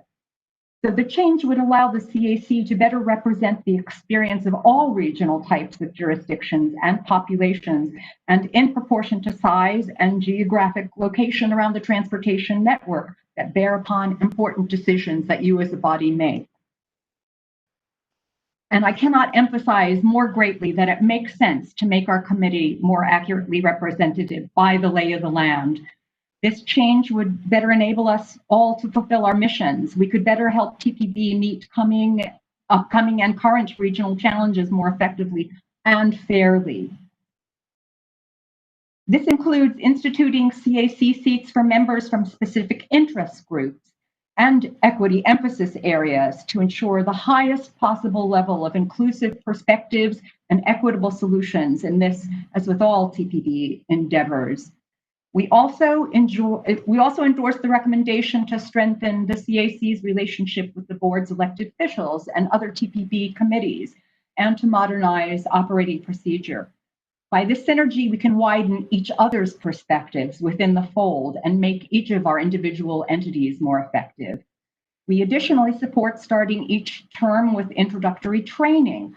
As a CAC member for about 5 years, I can confirm that new members are always very dedicated to the mission, but often they express, upon entering a new set of knowledge domains, they ask to receive background information and resources. We also have suggested longer terms to allow accrued knowledge to bear fruit in our work. In addition to learning about COG and TPB, members need and want to know more about contributing facts and factors, including the often complex interactive aspects that impact transportation planning for the region, as well as our own communities. Finally, we endorse making these CAC training materials available to the public. This would help TPB expand public participation, and we foresee this being online for the time being. Furthering this objective, we very enthusiastically receiving a kit of tools for the CAC members to use to optimize opportunities to educate and encourage participation in and from our own respective communities. So we see this proposed change as a culmination of this very notable term and a positive advance forward in meeting current and recent and ongoing challenges that the region faces. So we hope that you do consider and adopt this new move. And we were also briefed that day on transportation safety targets. Eric Randall, TPB transportation engineer, presented on the draft regional targets that you received recently. We hope that this new program will go beyond what is federally mandated to mirror the recent road safety efforts. We would like to see pinpointed what needs to be addressed to protect transit workers as well as public safety in relation to transit. And then we were briefed by Kenneth Yo on the regional travel survey, which I think you're going to get briefed on today also.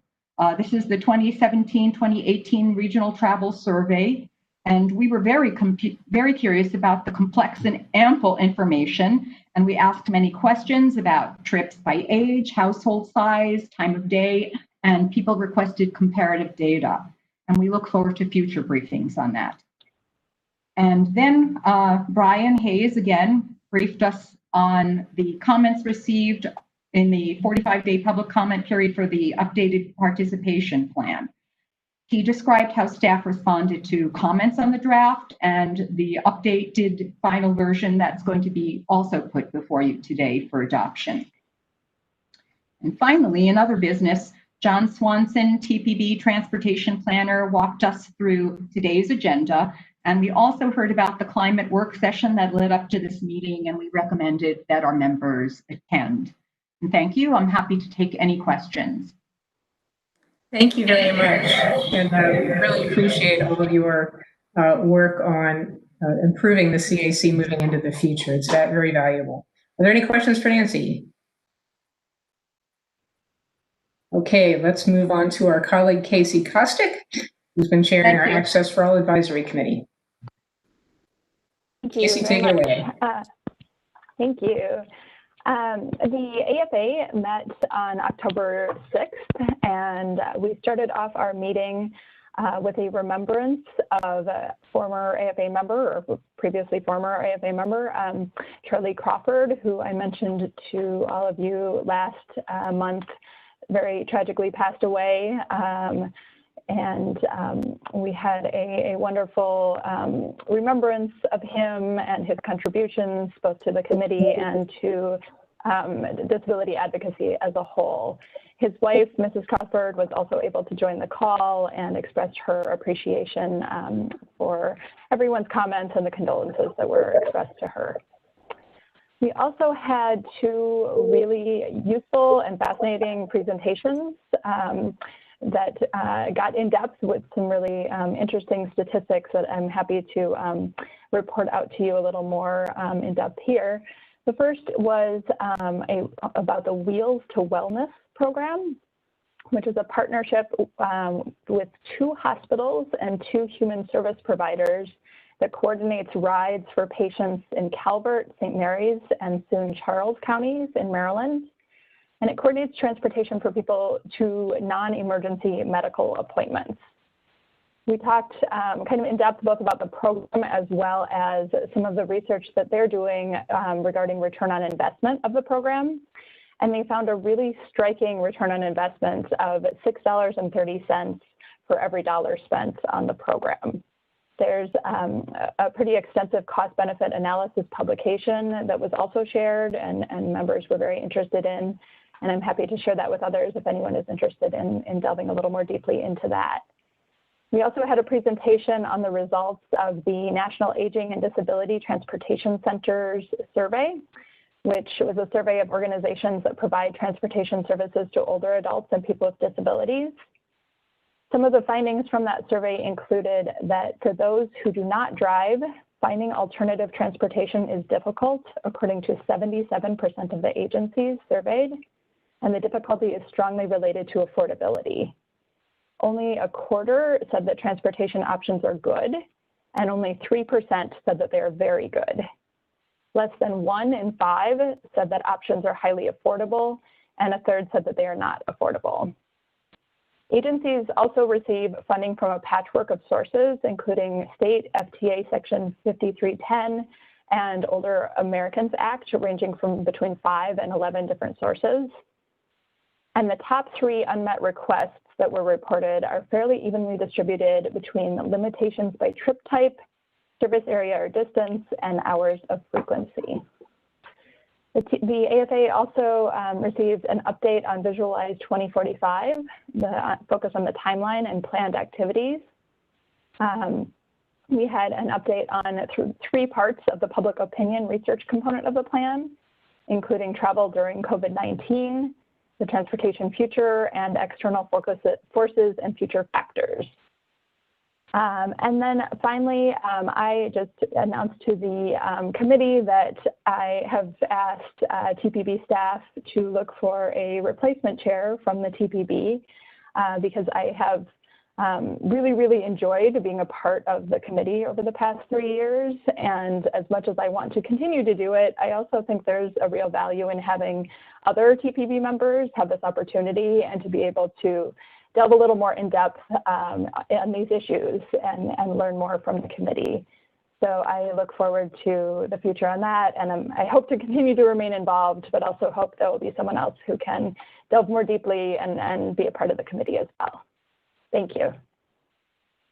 Thank you, Casey, and really thank you for your service with the AFA. And I agree, it could be invaluable for any one of us to learn more about those issues.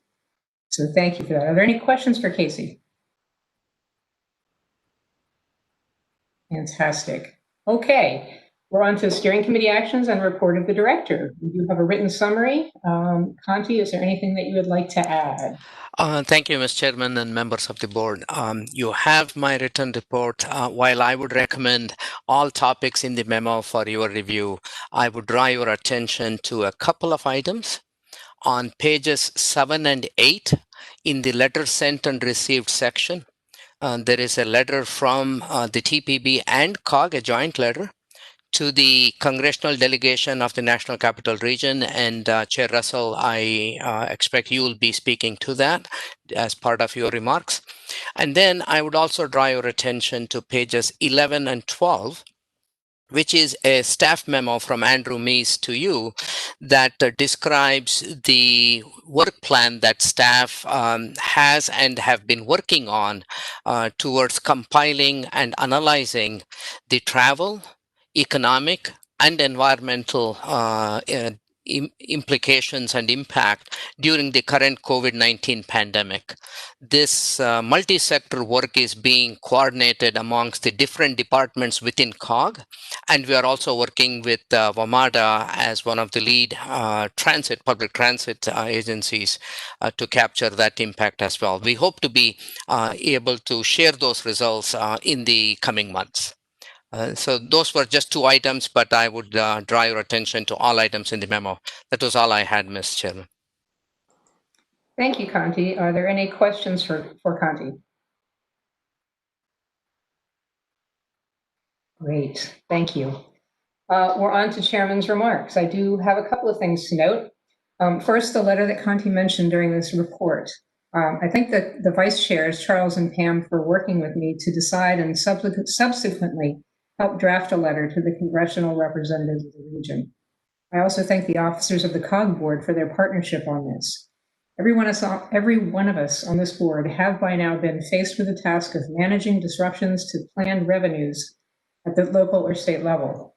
Transportation revenues have not been exempt from this disruption, and particularly revenue for our public transportation systems. We know projects and programs have already been impacted by the reduced transportation revenues. We were glad that the federal government acknowledged the situation and provided special funds to the transit agency through the CARES Act. But we have heard from our transit agencies that the funding will run out at the end of this year, leaving those agencies with a gap in their budget. Transit agencies have been put in a position to make cuts in service, lay off staffs at a time when transit is critical to our workforce and to our economic recovery. Our transportation departments similarly have been deferring and delaying projects and programs.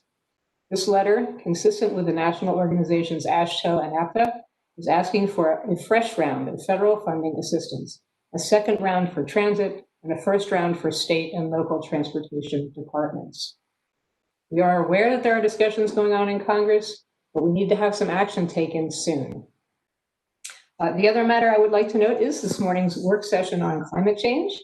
You will recall that in January of this year, I noted with your support that climate change and the opportunity to help mitigate the problem within the transportation sector would be one of our focus areas.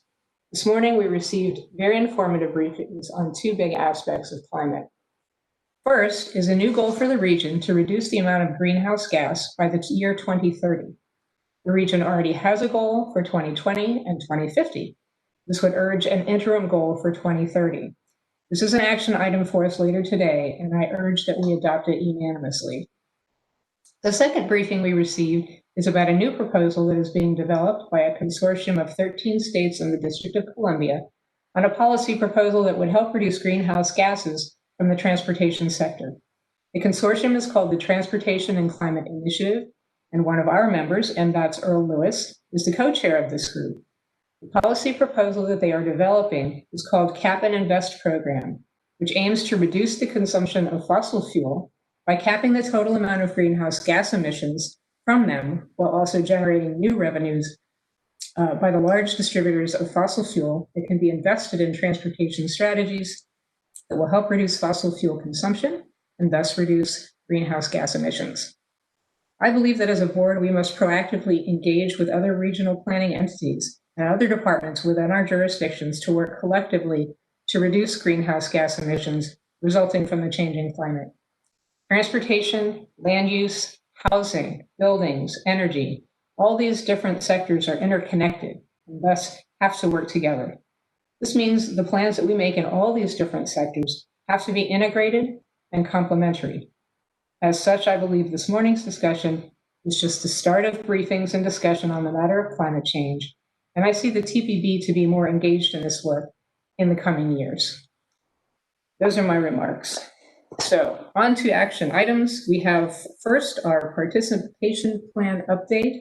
This is the first of 2 action items for this meeting. Last month, we were briefed on the planned updates to our public participation plan. Brian Hayes will report on the comments received and changes made to the draft plan. And after Brian's report, I will look for a motion to adopt Resolution R7, 2021. Brian, the floor is yours. Thank you, Chair. Good afternoon, everyone. Today, we will ask the board to adopt Resolution R7 2021 to approve the TPB Participation Plan 2020 update. Before I do that, I want to close the loop on my presentation to the board at the September meeting. At that meeting, I shared the participation plan with the board and mentioned that a 45-day public comment period was currently underway. The comment period started on August 25 and ended on October 9th. During that comment period, 4 members of the public submitted comments. These comments agreed that the public guide chapter of the draft participation plan makes information clearer and more accessible to the public than the previous plans. It was also noted that this chapter helps the public know how to get involved at the TPB. All of the comments from the public are summarized in the memo for this item. The memo also summarizes comments that we received from our federal partners at the Federal Highway Administration and the Federal Transit Administration. Response to comments from FHWA, FTA, and the public can be found in that memo. Our federal partners said that the draft participation plan is consistent with recommendations for the 2019 Federal Certification Review. In other words, the plan meets federal requirements. Many of the comments submitted from our federal partners requested more specificity in the plan. They encouraged staff to provide more information about constraints to public involvement, staff roles for plan oversight and implementation, and the decision-making process for determining when public participation is needed. My colleagues and I put a lot of hours of time into updating this plan based on the comments received from the close of the comment period all the way until the item was sent out to the board. We made many changes in response to the comment. And again, these changes are documented in the memo attached to this item. I believe that the changes we made to the participation plan based on these comments make the plan better. It is clearer, easier to understand, and more actionable. It is also true of the input that we received throughout the process to update the plan. The Citizens Advisory Committee, the Access for All Advisory Committee, and the Technical Committee all provided strong input and advice multiple times over the last year. We staff really appreciate the input from each of those groups. And I'd personally like to thank my colleagues, John Swanson, Abigail Zenner, and Karen Armendariz, without whose help this plan would not be as focused or ambitious. I also appreciate the leadership of Conti and Lynn and the team leaders who provided input throughout the process. So with that, I am happy to recommend that the board adopt the updated participation plan. I'm also happy to take any questions. Thank you, Brian. Are there any questions from anyone?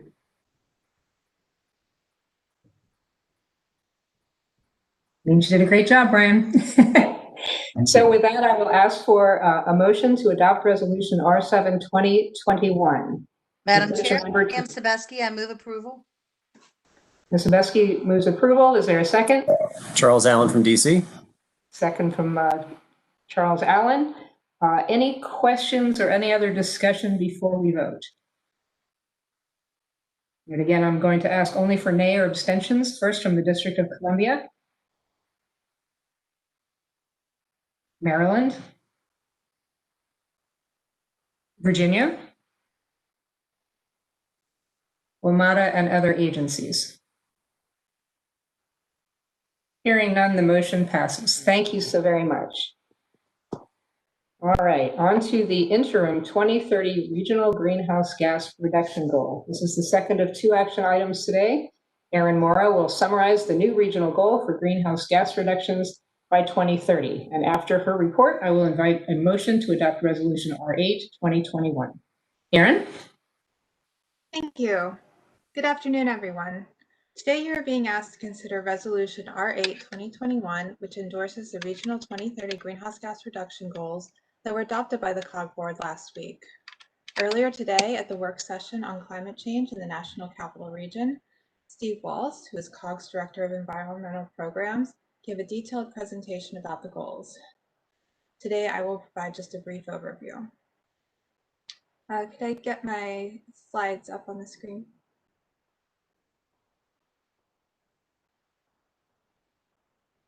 Thank you. In your packet, you have 3 items. The first is Resolution R8 2021. The second is a memo with background information on the 2030 greenhouse gas reduction goals. And the third is a copy of the COG Board resolution for your reference. Next slide, please. Resolution R8 2021 would do three things. The first is affirm the 2030 interim regional greenhouse gas reduction goal of 50% below 2005 levels by 2030. The second is to affirm the region's climate resilience goals of being a climate-ready region and making significant progress to be a climate-resilient region by 2030. And the third is to affirm the need to incorporate equity principles and expand education on climate change into CPC and COGS member actions to reach the climate mitigation and resiliency goals. I need to note that the copy of the resolution that was in the mail out did not have the expand education component in the third resolved clause. Staff has updated the resolution to include that text so it's consistent with what the COG board passed last week, and that updated document was posted this morning, and that is what you will find on the website now. Next slide, please. Many of you are familiar with the region's greenhouse gas reduction goals that were adopted by the COG board in 2008. In 2012, it was to stop the increase of greenhouse gas emissions and bring them to 10% below the business as usual projection, which was approximately equivalent to returning to 2005 emissions levels. In 2020, the goal is to be 20% below 2005 emissions levels, and 2050, 80% below 2005 emissions levels. The TPB affirmed these goals in 2014. And these goals were also part of the TPB's 2010 What Would It Take scenario study and the 2017 multi-sector working group study in which the TPB participated. Next slide, please. This bar chart shows emissions inventories for the region. By 2012, there was a 12% reduction in emissions from 2005, which more than met the goal. But through 2018, there was only a 13% reduction. The region is making progress, but we are not optimistic that we will meet the 2020 goal, and there is still work to be done to meet the new 2030 goal. The good news, though, is that per capita emissions have dropped from 15 metric tons per person in 2005 to 11.5 metric tons per person in 2018. Next slide, please. The interim 2030 greenhouse gas reduction goal was recommended by COG's Climate, Energy, and Environment Policy Committee, which is also known as CPC. CPC considered a range of 2030 goals between 40 and 50% below 2005 emissions levels. They reviewed the latest science from the IPCC, calling for at least a 45% reduction in emissions by 2030. They also confirmed the consistency with goals recently adopted by or being considered by multiple COG member localities. In addition, they conducted modeling to support the recommendation of 50% below 2005 emission levels by 2030. They also utilized framework for global best practices as developed by the Global Covenant of Mayors for Climate and Energy. CPC is developing a 2030 action plan document listing the strategies with the greatest potential for greenhouse gas emissions reductions. Next slide, please. This is a summary of the types of strategies that were analyzed to support CPC's recommendation for the 2030 goal and are under consideration for inclusion in the 2030 action plan. The action plan is not meant to show all strategies, but rather to focus on those strategies that have a particularly strong potential for greenhouse gas emissions reductions. TPB staff are working with staff in COG's Department of Environmental Programs to draft the transportation section of the 2030 action plan. The transportation strategies will be drawn from the recommendations from the multi-sector working group and the visualized 2045 aspirational initiatives. Mr. Wells provided examples in his presentation earlier at the work session. For transportation, there's a strong focus on electrifying the vehicle fleet. There are also assumptions made for locating new housing and activity centers and continued transit improvements and travel demand management, which will help reduce vehicle miles traveled in the region. Next slide, please.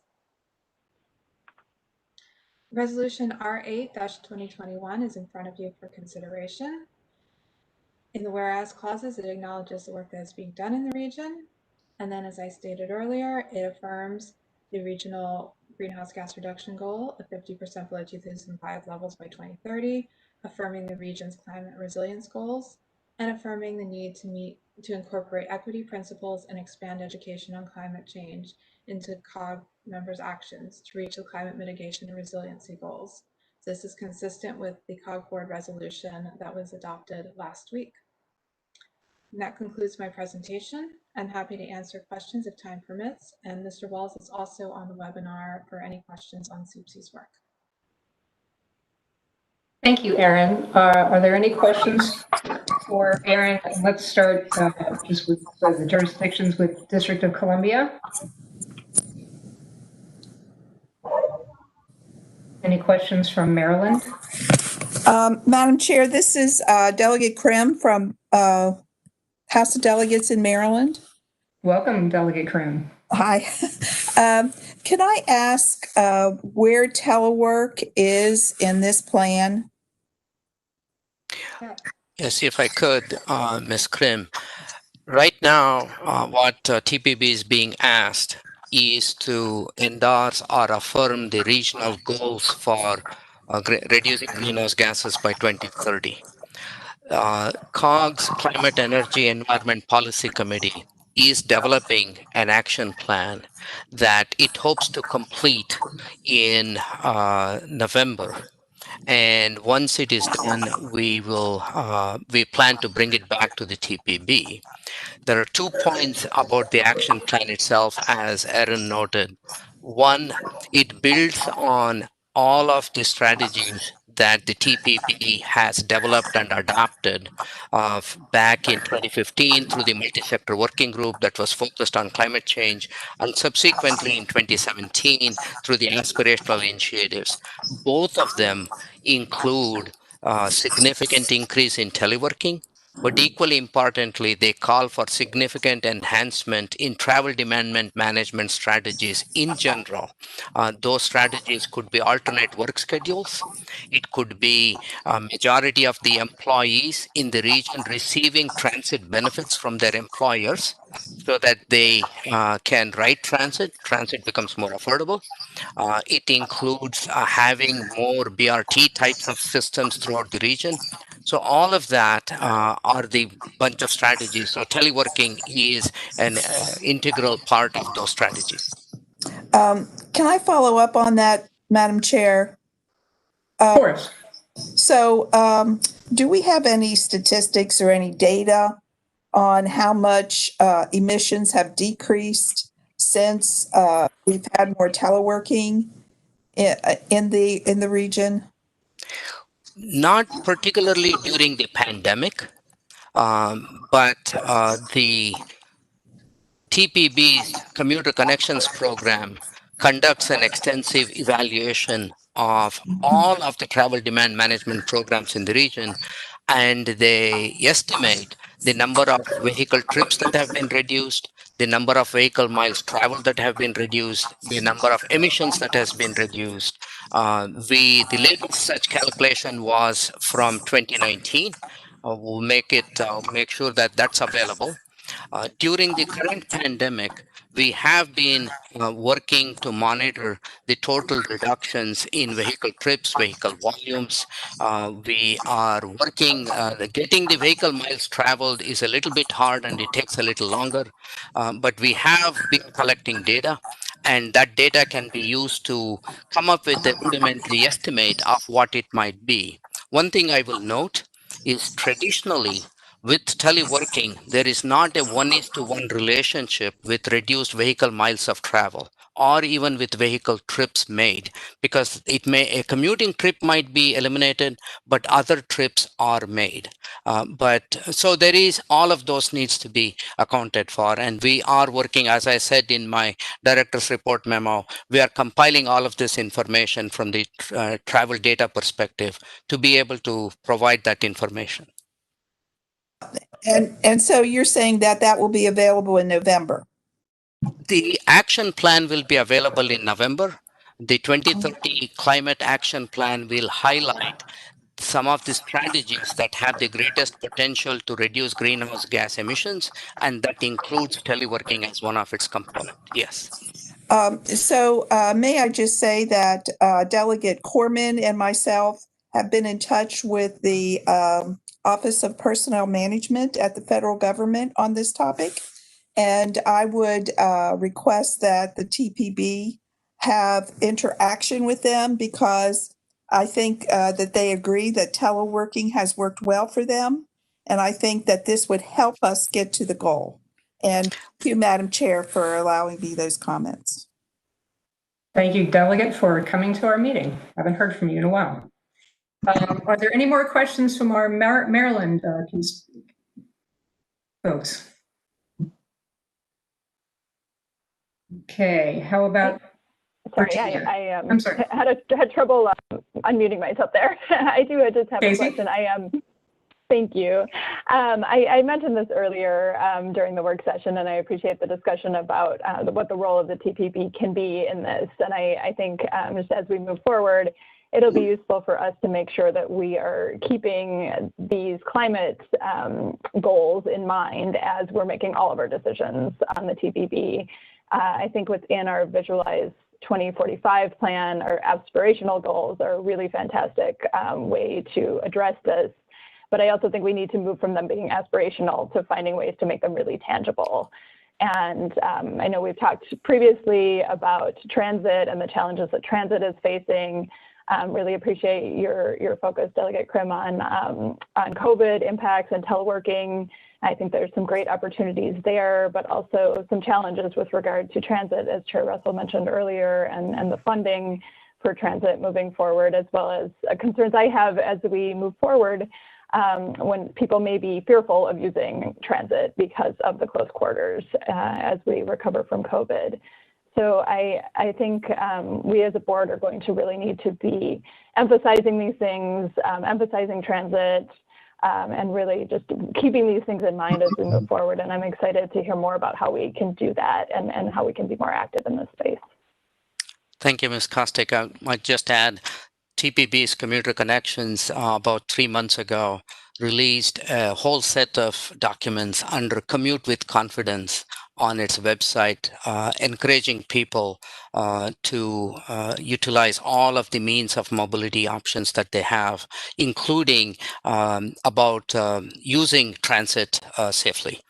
So I think we have a dedicated website. We're working with, even on the federal side, we're working with GSA. In fact, seeing what we had done, GSA requested us to customize a set of tools and documents for them, for GSA's use to distribute amongst federal agencies, and we did that as well. That's great information. Thank you. Anybody else from Maryland before we move on to the district? Virginia. Okay, Virginia, now's your chance for questions. Madam Chair, Dave Snyder, may I ask a question? Of course. Thanks so much. So let me start on the negative side for just a minute. I think in the presentation it was noted that we did not meet our 2020 goals. Why didn't we? And what can we learn from that for the future? And then I have a couple of comments, Madam Chair, if I might. Conti? Yes, I think Steve Waltz is there. During the work session, there was a slide that the Climate, Energy, Environment Policy Committee had worked to develop with ICLEI that listed in broad terms some of the factors or drivers, if you will, that have resulted in greenhouse gas emissions increasing in the region in the last 10 years. And also identifying some that have contributed to reducing greenhouse gas emissions. So in very broad terms, right? One of the things that has happened is the population, the growth in demographic in this region. That is one of the reasons that has contributed to increasing. The growth in commercial activity, commercial space, commercial buildings is another area that has contributed to significant increase. There have also been reductions. One of the significant reductions comes in the power generation, how the power plants have been improving and the alternate energy sources that have been available. There's also been considerable reductions in the transportation sector in the past 10 years.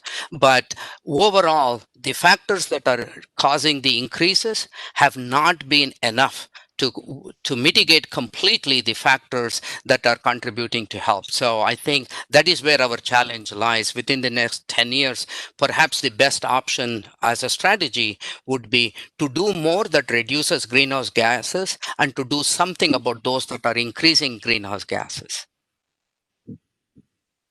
Madam Chair, if I could do a follow-up, let's focus on the transportation sector for a minute. How did we do in terms of meeting the transportation sector's goals for 2020? And what do we learn specifically from that? Excellent. Because let me make the point, I don't believe in aspirational goals. I believe in real goals that we actually meet. So, and I will, when I have an opportunity, either move or support the current setting of goals. But I want to know more about what happened and what didn't happen. And I know, Madam Chair, you probably want to move on, but I do think this is relevant. I think, was it the federal government that did not move on fuel economy standards the way we thought that they were? So the only point I want to make is I think we've done a lot regionally, but I still see all across the region highways being widened, which will bring about, and to respond to public demand, frankly, for widened highways.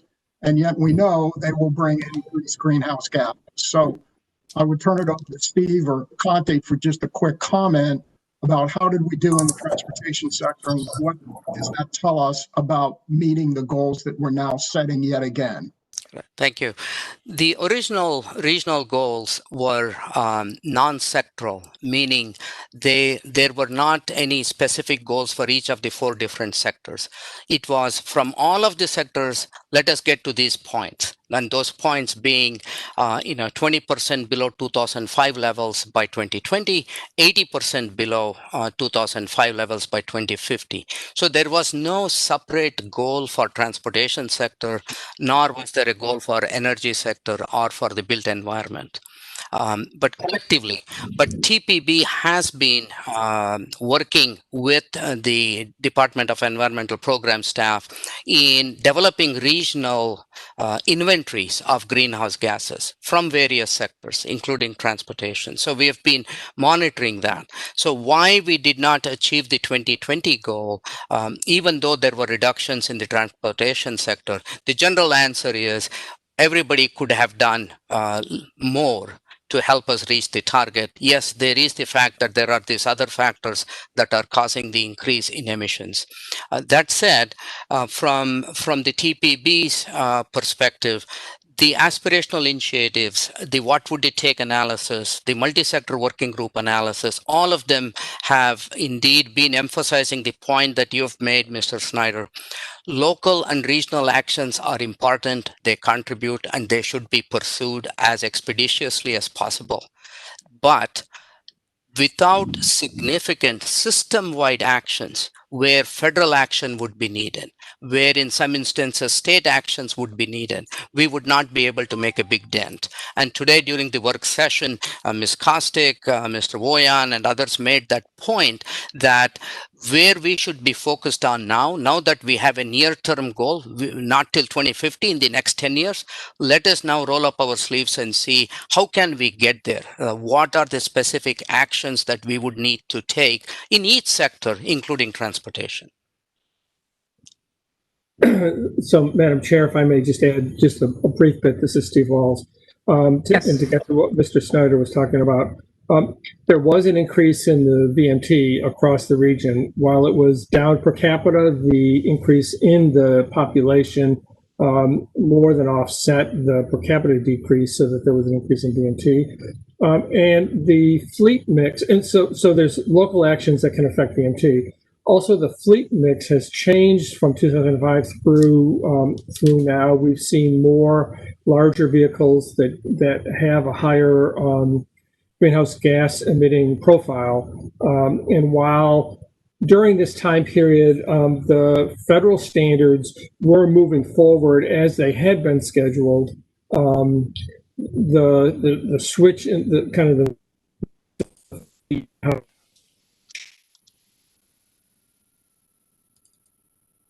stance that Conti was talking about. So it's a mix of growth and the cleanliness of the fleet offsetting each other that has probably been one of the big reasons why we have not gotten to that goal. Had the transportation sector on the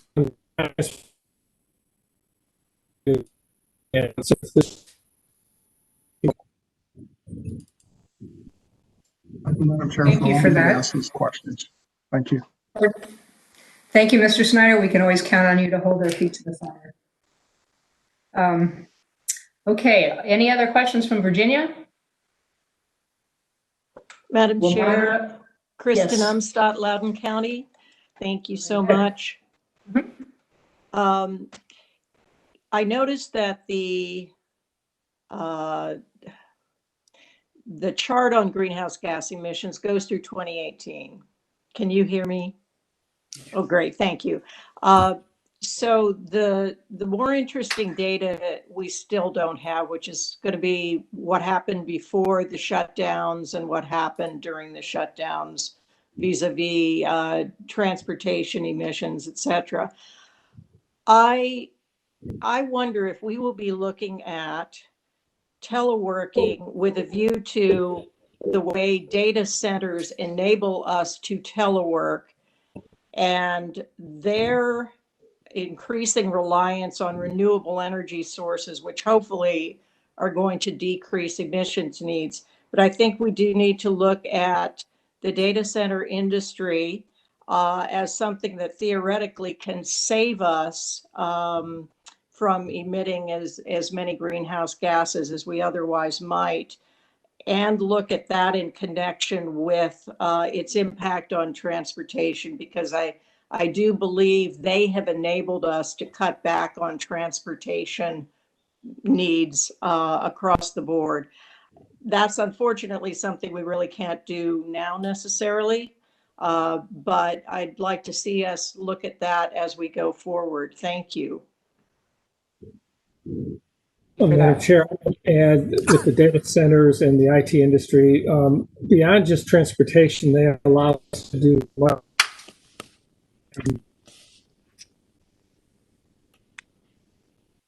Overall energy use and overall emissions from our activities within our region.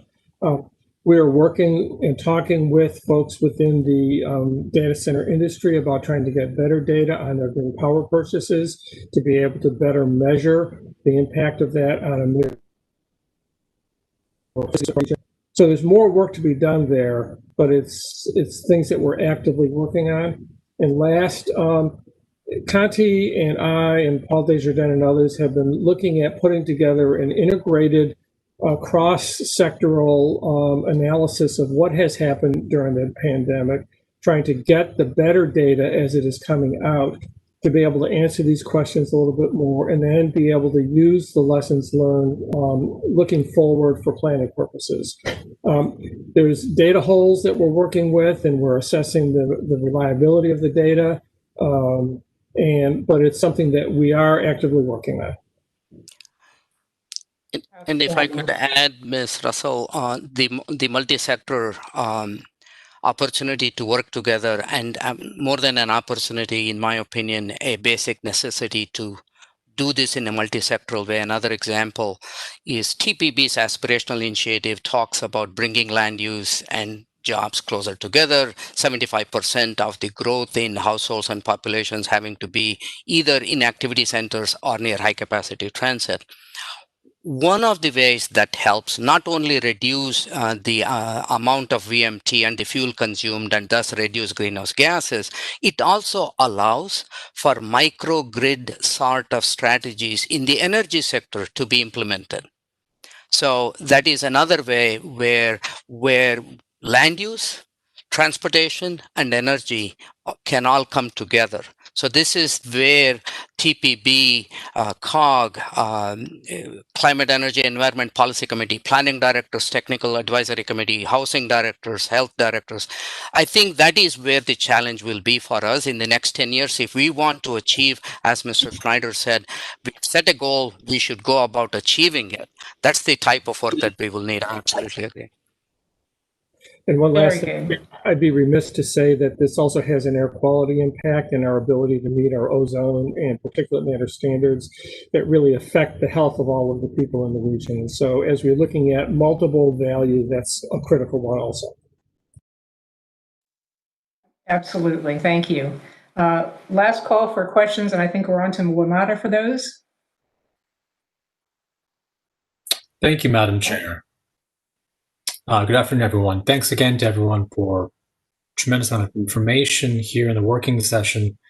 A question primarily, I think, for staff that could help us as the TPB be more effective in prosecuting this information. And the question is, we know that the TPB has done a tremendous amount of work, and previously there was a what would it take scenario. And I don't know if the answer to my question is embedded in that work, but if it's not, I'm going to ask staff to bring it forth for us. But I think what we need to know is what the actual VMT target for the region needs to be for us to actually hit some of these GHG goals that we've set for the future. Those transportation is about 30% of GHG or 28%. Another 25, 30% is energy. And as many sectors, I get it. But we've never been able to look at a number that we can measure and then manage towards. And I wonder whether staff can help us understand what that VMT number for this region actually needs to be in 2040 and 2050 for us to achieve these goals. That will help us do our jobs better. If that's embedded in prior work, my ask of staff would be to make that clear to us, because not all of us can remember the detailed tables and hundreds of pages of excellent work that's been done. And sometimes we just need that factoid brought to the fore. Thank you. We'll be happy to pull the information that has been done previously. One of the things that reflects the TPB's previous discussions and consensus that has been reached, TPB's goal is reducing VMT per capita, not reducing total VMT. That can be a challenge. That can be an issue. To the extent that there is a relationship between VMT and economy, one will have to tread very carefully. What is our goal? The challenge, that's one aspect. The second thing, anything that we have learned from the multi-sector working group and the most recent analysis by CPC to establish the 2030 goals is there is no one single strategy. So there are three ways in which in transportation sector, greenhouse gas emissions can go down. We either consume less fuel, fossil fuel. We either change the way fossil fuel is consumed by our vehicles, or we reduce the VMT. You can reduce the VMT either by reducing vehicle trips totally, eliminate them, which unfortunately has happened during the pandemic, and we're recognizing some of the unintended, undesired economic consequences of that. However, you can reduce VMT by encouraging more carpooling, van pooling, and using public transportation. Yeah. You should do that. You can do that by having jobs and housing closer together, by building activity centers, having more development in transit-oriented communities. So because there are multiple strategies, and not any one of these strategies in of itself will help us get to where we can, it is going to be, if we are going to go down the path of establishing targets for every one of those strategies, then the question would have to be asked, what are the strategies for how many electric vehicles should we have? How many heavy-duty diesel vehicles? How many heavy-duty diesel buses should be electric? So you go down that path. But overall, what we have been talking about is within the transportation sector, what are all the levers that can be pulled? I think that was part of the 2010, what would it take? But I agree with you, Shyam, that it's been a while. We will pull all of that out and see what are the main levers and what the opportunities are. But equally importantly, we can provide where we are on some of those things. For example, where we are in terms of bringing jobs and housing closer together now in 2020 and where we were in 2010.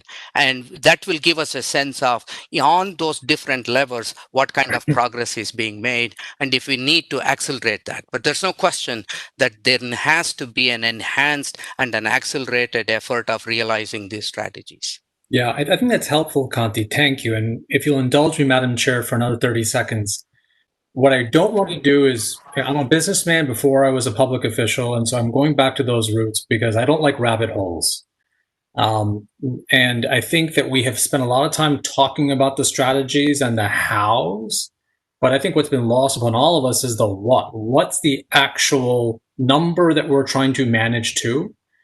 And we don't control the auto industry, so we're not really going to determine what the fuel economy is. We don't control individual consumer behavior decisions about what type of vehicle they purchase, but we do govern the transportation network and can build towards a transportation network that pushes one of those numbers down. And if the one that's within our control to some extent is VMT, what's the number? Because then we can talk about which strategies are most effective in getting to that number and how we would metric those if we want to go there. But what I'm missing as a steward here is what that number is. And if that can be provided by staff, wonderful. And I put something in the chat room about how just unrelated topic, but there's been a lot of research that's been coming out internationally and domestically about the safety of transit in COVID. So if you're in the chat room and you want to pull that up for you and your stakeholders, feel free to distribute that. Thank you, Madam Chair. Thank you, Kanti. Thank you. We are coming up against some time constraints here to move this along. So unless anybody has any really urgent, pressing questions relevant to the resolution that we're hopefully about to pass, I'm going to ask for a motion to adopt the resolution R7-2021. So moved, Madam Chair. Snyder, Falls Church. Thank you, Mr. Snyder. Is there a second? Second, Emmett Jordan, Greenbelt. Thank you, Mr. Jordan. I would ask, can we scroll down to the three resolutions? The third one, I would ask if if you would be amenable to a friendly amendment to add into that we incorporate equity principles into CPC, TPB, and COG members' action, so that we add TPB into that number 3. Sure, Snyder. Fine with me, Jordan. Is there any discussion on the resolution? I will ask for nays or abstentions then from the District of Columbia, from Maryland, Virginia, WMATA, or other agencies. Hearing none, that passes unanimously. Thank you so very much. Okay, on to the interim 2030 regional, to the next thing. On to the regional travel survey briefing, initial findings of observed daily trips. This is the first of 3 informational items for today. Dr. Ken Yo will share additional information from our regional household travel survey that was completed back in 2019. We heard from Dr. Ken on the first set of findings back in November of last year. Ken, take it away. Thank you, Chair Russell.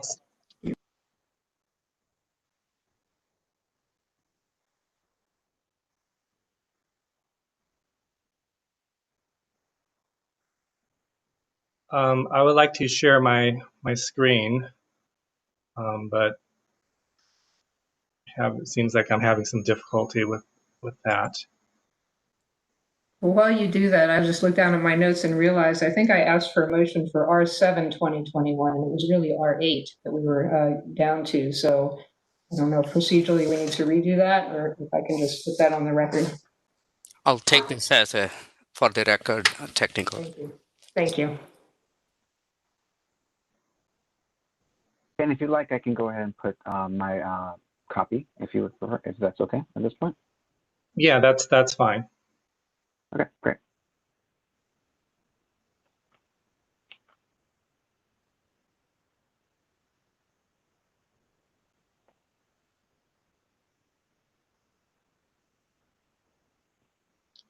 Great, thank you. Good afternoon. Today I'll be giving a briefing on the regional travel survey, focusing on initial findings of observed daily trips. Next slide, please.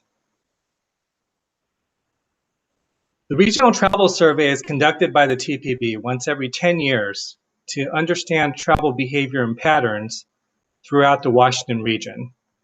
As a refresher, I share this chart, which shows how the regional travel survey, or RTS, information is organized. The RTS consists of two parts. The first part is a recruitment survey, which collected information on household, person, and vehicle characteristics. The second part is a travel diary in which household members reported actual trips taken on an assigned travel day.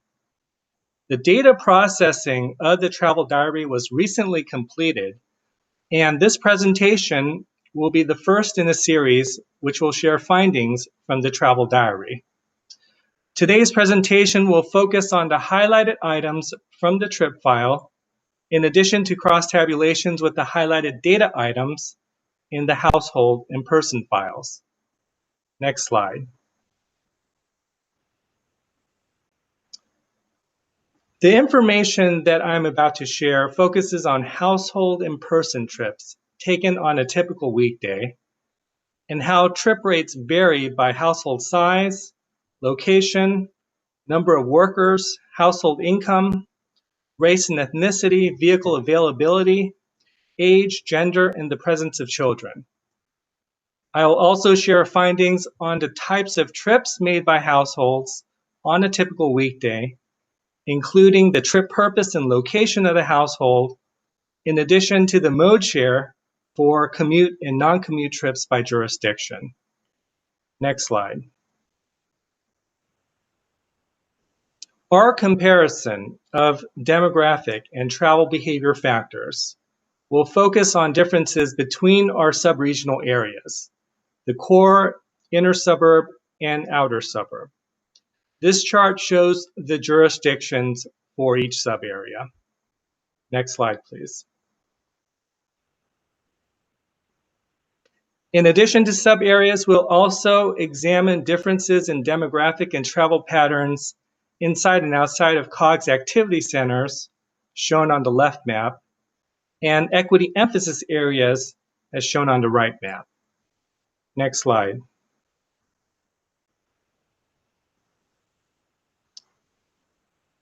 There are 2.1 million households in the TPB region. The households are where people live and make trips on any specific day. One might be driving to work, taking care of errands, and dropping kids off for after-school activities. Households are where people live and where most trips begin. Therefore, households are very important because they tell us how many trips are produced. Next slide, please.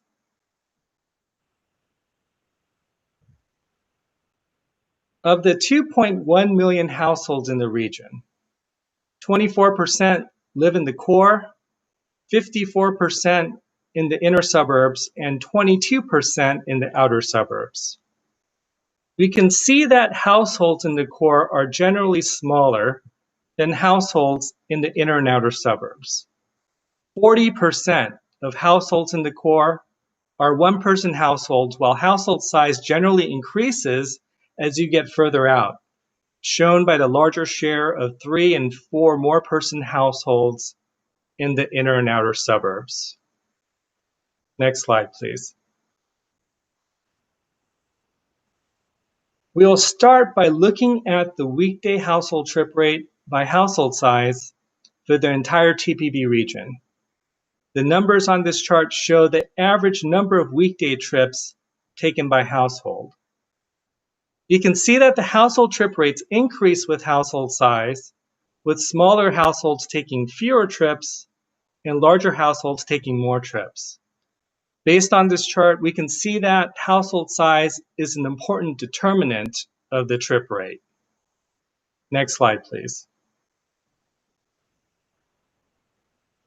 This chart shows the weekday household trip rate by sub-area. We can clearly see that household trip rate increases as you go from the core to the outer suburbs, with an average core household taking just over 7 trips a day, while an average outer suburb household taking just over 9 trips a day. Next slide, please. We also looked at household trip rates across regional activity centers and equity emphasis areas. We can see that the household trip rate in activity centers are significantly lower than non-activity centers. Similarly, the household trip rate in equity emphasis areas are significantly lower than non-equity emphasis areas. Next slide, please. This chart shows the weekday household trip rate by number of workers or employed persons in the household. We can see that the household trip rate increases with the number of workers. Therefore, households with workers generally take more trips on average. Next slide, please. Now we'll look at the weekday household trip rate by household income. You can clearly see that household trip rate increases linearly with household income. Therefore, higher income households take more trips, while lower income households take fewer trips on average. Next slide. This chart shows the weekday person trip rate by race and ethnicity. We found that non-Hispanic whites take significantly more trips on average than other racial and ethnic groups. This may be partially correlated with household income, particularly with African Americans and Hispanic Latinos. Next slide. This chart shows the weekday household trip rate by the availability of household vehicles. We can see that the household trip rate increases with vehicle availability, with households with 3 or more vehicles taking the most trips on average. Households with no vehicles have the lowest trip rate. Also, note the sharp increase in the trip rate for households with 1 vehicle to households with 2 vehicles. Next slide, please. We can also see that life stage influences trip rates based on this chart, showing the weekday person trip rate by age group.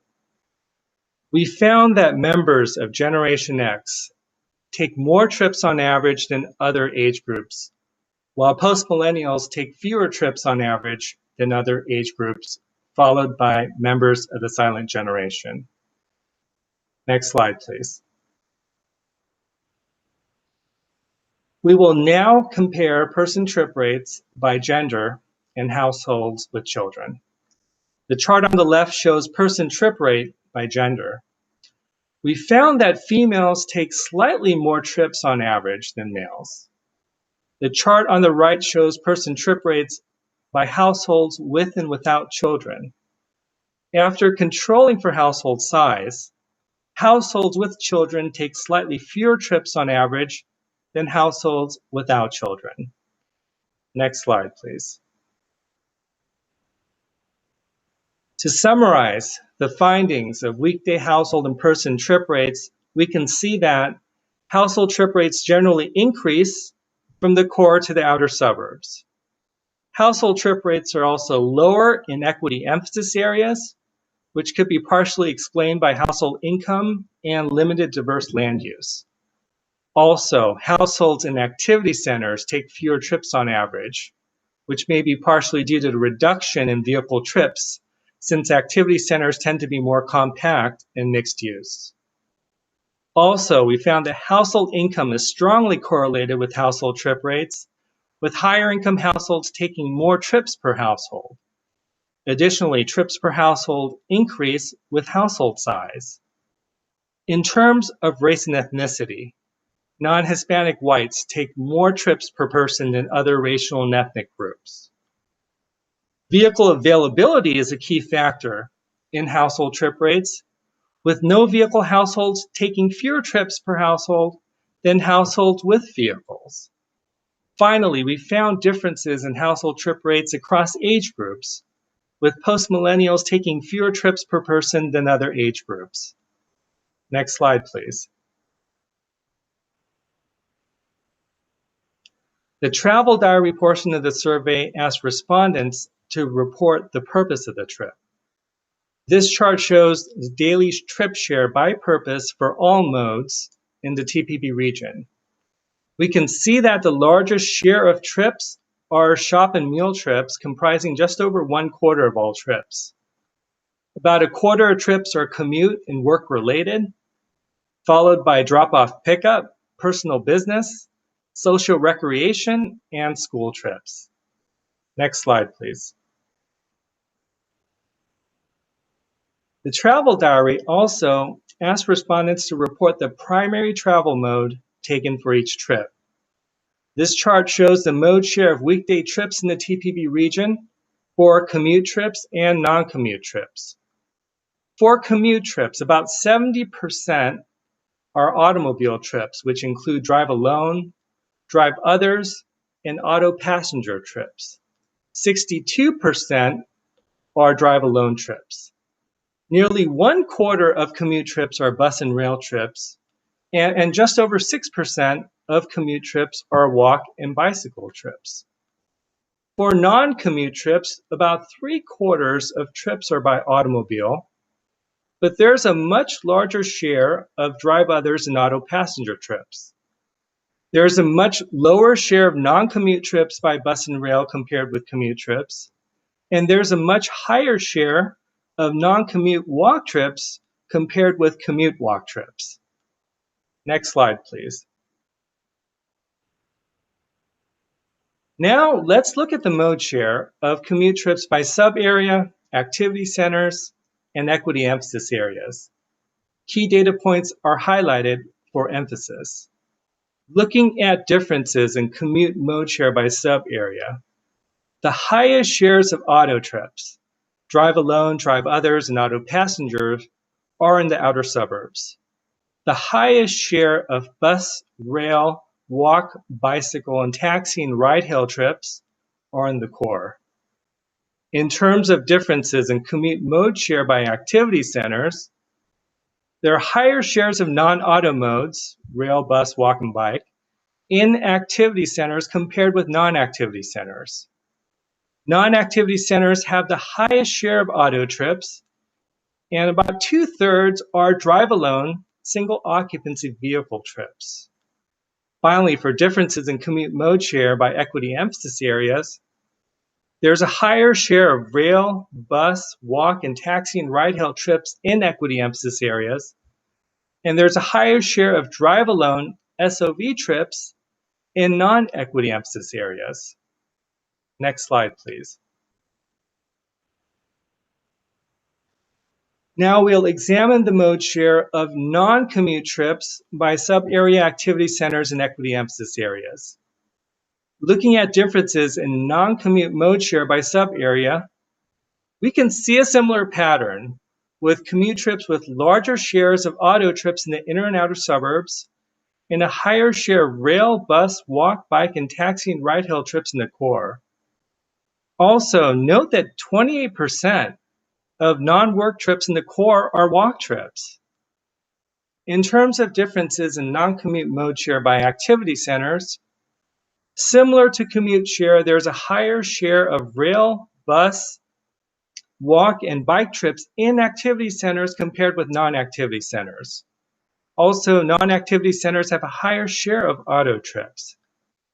Finally, for differences in non-commute mode share by equity emphasis areas, there's a higher share of non-auto modes in equity emphasis areas and a higher share of drive-alone SOV trips in non-equity emphasis areas. Next slide, please. So the next few slides show the share of weekday commute and non-commute trips for each mode by county-level jurisdiction. The orange bars represent the mode share for commute trips. The green bars are for non-commute trips. This chart shows the breakdown for drive-alone trips. We can see that a higher share of drive-alone trips are commute trips, and the highest share of drive-alone trips are in the outer suburban jurisdictions. Next slide, please.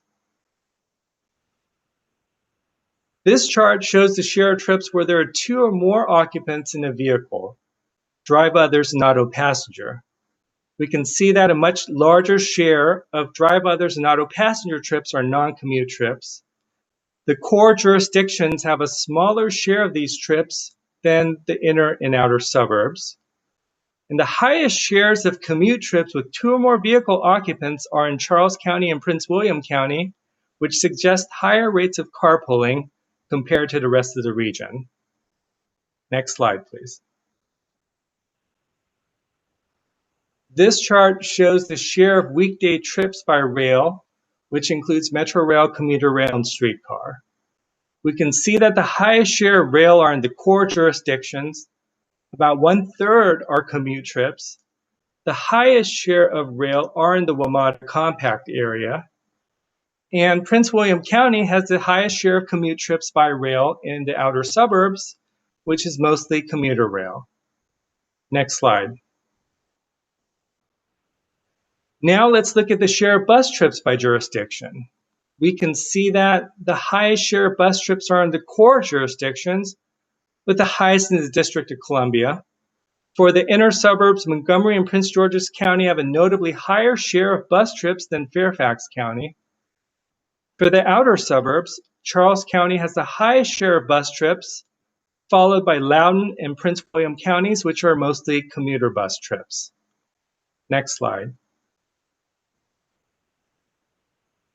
This chart shows the share of weekday walk trips.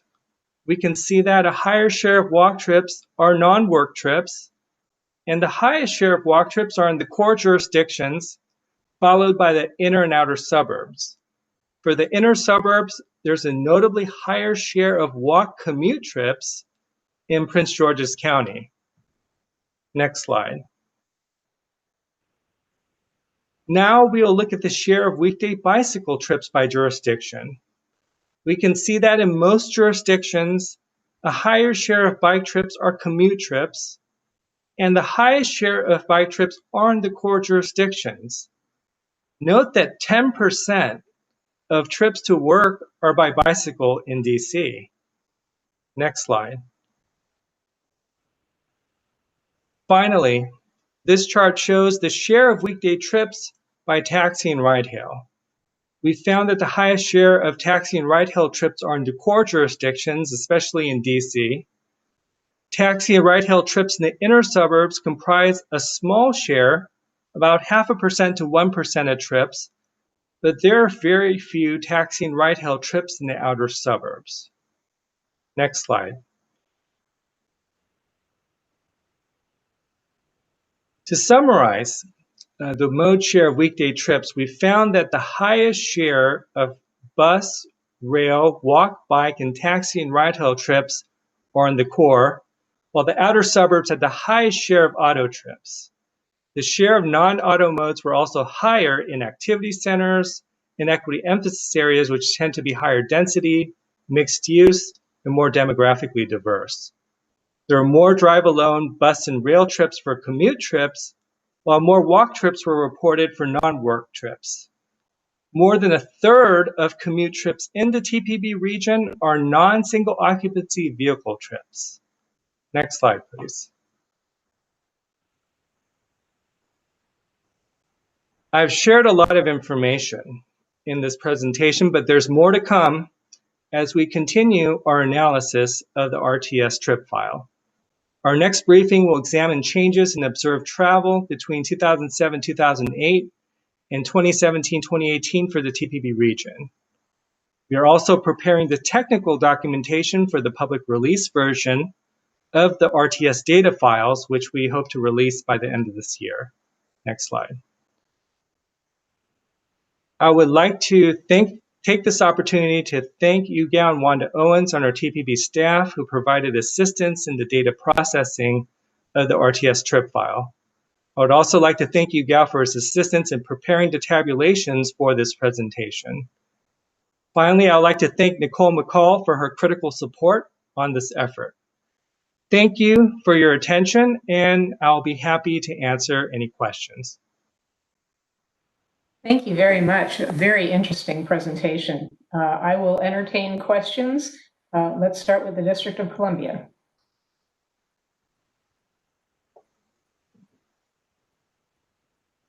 All right, Maryland? Madam Chair. From Maryland. Hi. I'm curious why I'm sorry. Who is this, please? This is Councilmember Denny Taveras. Thank you. Go ahead. Just a couple of questions. I was very interested to see that Asians had a lower commuting time compared to whites. Why would, or not time, but the number of trips were much significantly lower. But it was my understanding that their economic outcomes were relatively equivalent. So why the differential there? That's excellent observation, and certainly, as you correctly noted, the weekday person trip rates for Asians were notably lower than the other racial and ethnic groups. To be quite honest, I mean, those findings were somewhat intriguing, but I think some of the factors that may partially account for the lower than trip rates for Asians may include cultural factors, possibly immigration status, which we didn't explicitly examine in our survey, but there may be other factors that may not have been explicitly accounted for in the survey that might explain those differences. But thank you for pointing out that observation. Yeah, I just thought that it might be because if they are more entrepreneurial in the sense that they have their own businesses, their likelihood of them commuting more is probably less. That's what I thought, but I just wasn't sure. But similarly, it's interesting to me that to see that the numbers between the numbers of Latinos is equivalent to the African Americans in terms of commuter, again, the number of trips, when typically, again, the cultural aspect of the Latinos is that they tend to have more, they tend to live more and overcrowded. So it's not to say that they make more money, but the overall household income is larger, but it's also because you have more people in the home. Are the figures taking that into account? Yeah, I mean, those are all excellent points, and yeah, certainly, household income, family, number of members, in a household. I mean, those all influence the trip rate, as I've shared. So the chart that I showed with the differences in the person trip rates by ethnicity doesn't explicitly take into account those factors, but those are certainly that we could, take a deeper dive to examine how those trip rates vary by household size and employment status and things like that. The person trip rates, I want to note, I mean, those include all trips, including work and non-work trips as well. So, I mean, as you noted, I mean, it may be possible that Asian, may, take, or, maybe more inclined to have their own businesses and take fewer, commute trips. But I mean, there could be non-work trips also that are, impacting these numbers. No, thank you. Thank you. Thank you. This was a really good report. Thank you. Madam Chair. I missed a question from DC Council Member Todd. Do you want to jump in, or you want me to read it? The question was, are the non-single occupancy trips rideshare, and have you estimated the average cost of information for lower income families? The combination of taxi appears to drive up their overall costs. Right. So that's an excellent question. So rideshare, if we're referring to ride hailing like Uber and Lyft, that that's combined with taxis. Carpooling is included in the non-single occupancy trip rates, carpooling, as well as slugging, which, as we know is quite extensive in the Washington region. I think Mr. Harris, you had a question, and then we're going to move to the other jurisdictions. All right, thank you. So first of all, thanks for the great presentation and all the data that you presented. Of course, the first thing I'm going to do is ask for more data if you have it. I'd be curious to know if the data is available for mode share crosstab by income. I'd be very curious to see if that's really a factor as opposed to the geographic and ethnic factors. Or else we can just wait till your data set is released and have other people do the crunching. Also, here in Montgomery County, and I'm sure in other jurisdictions as well, the county is not homogeneous. There are great differences between the close-in suburbs that are inside the Beltway and the mid-county and upper county. I'd be curious if there's a way to separate out that data. And I mean, in Gaithersburg, where I am, we're just outside the reach of Metro. So I think the commuting patterns would be greatly different than they would be, for example, in Bethesda or Silver Spring. And a couple of things that really jumped out that I'd like to ask right now, which is, one is that the number of people riding the bus in Charles County was much higher than expected. In fact, considerably higher than the percentage in here in Montgomery County. I'd be very curious to what's going on there and what's going right, and if there's a way to learn from that example. And finally, something that really jumped out that seemed very strikingly different than data that has been presented in this organization before is the single occupancy versus HOV rides during commutes versus non-commuting times. The data that I had seen in the charts 5 or 6 years ago and a couple of years ago seemed to indicate that commuting times were about 50-50 between single occupancy and HOV, but your data indicates the vast majority of work trips are single occupancy vehicles, and I was wondering if you could address that. That's it, thanks. Sure. Thank you for your question. So, starting with the availability of the data and to look at the modes, mode share by income. I mean, certainly, we can look at the data, conduct a cross tabulation of modes by income. I mean, there's obviously many ways that we can slice and dice this data. And so, we plan to make, this data set available, for, public use by the end of the year. And so with that data set, I mean, there's, you can run, various, tabulations of the data on that for, for your specific jurisdiction. In response to your comment about, looking at, different parts of Montgomery County, I mean, certainly I realize that, Montgomery County is quite diverse in terms of its land use. The activity centers are, higher density and more transit focused. For this presentation, I shared the, breakdown by county level jurisdictions, based on sample size considerations. I mean, we could certainly look at closer at the data for Montgomery County to see if it, would, be feasible to, examine those differences at a more smaller level of geography.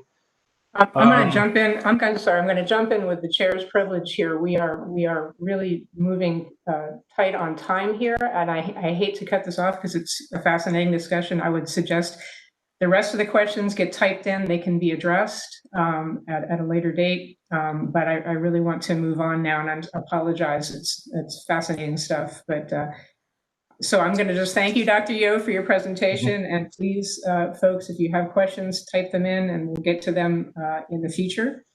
And with that, I'm going to move on to the transit-oriented communities high-capacity transit station area interactive map. Next up, Tim will demonstrate for us this new tool that staff has developed to help us build and expand transit-oriented communities in the region, which we know is so critical. Tim tells me, and I believe him, that this planning tool can support local planning agencies' efforts to identify opportunities for projects, programs, and policies that support the development of transit-oriented communities in the region. Tim, take it away.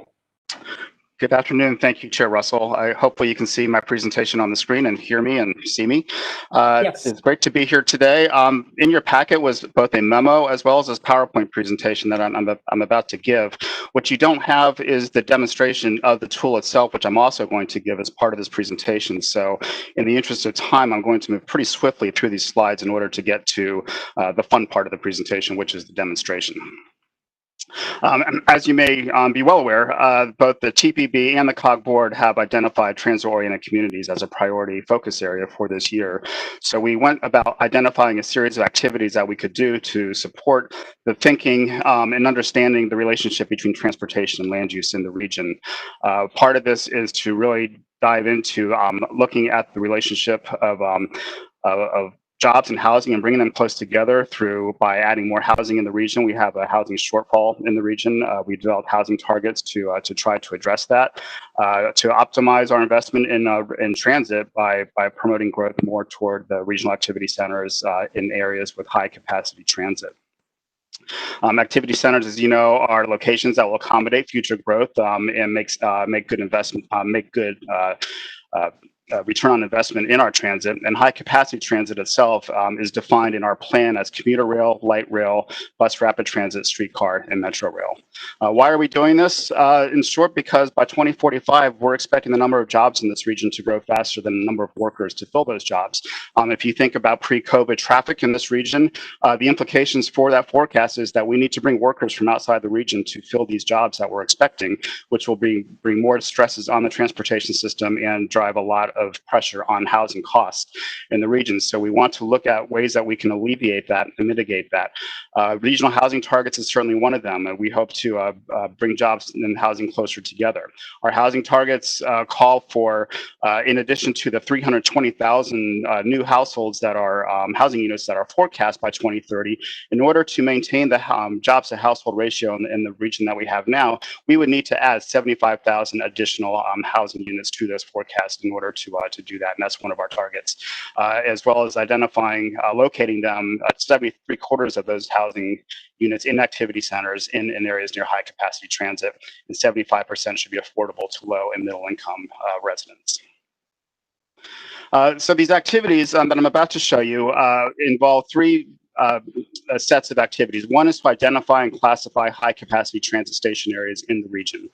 The other is, once we've been able to identify that, to summarize our cooperative forecast by these different transit station areas. And then the third is to examine some sheds, walk sheds, micro-mobility sheds, and micro-transit sheds. We've completed the first two activities and the first part of the third activity, and I'll be demonstrating that for you very shortly. I'm going to skip through these slides because this is essentially what I'm going to be showing you on the presentation itself. Who can use this tool? This is an interactive web tool that's available on the COG website to access it. I'll show you the link here in a little bit, but a shortcut is to simply type in the keyword HCT into the search area in our website for high capacity transit, and that will take you to an area in which you can click to access this tool. But this is something that's available for anybody who's interested in using it. Elected officials and policymakers, land use and transportation planners, state DOT and transit planners, any interested member of the public is certainly welcome to use this. So without further ado, I'm going to try to switch gears here and change what I'm sharing with you.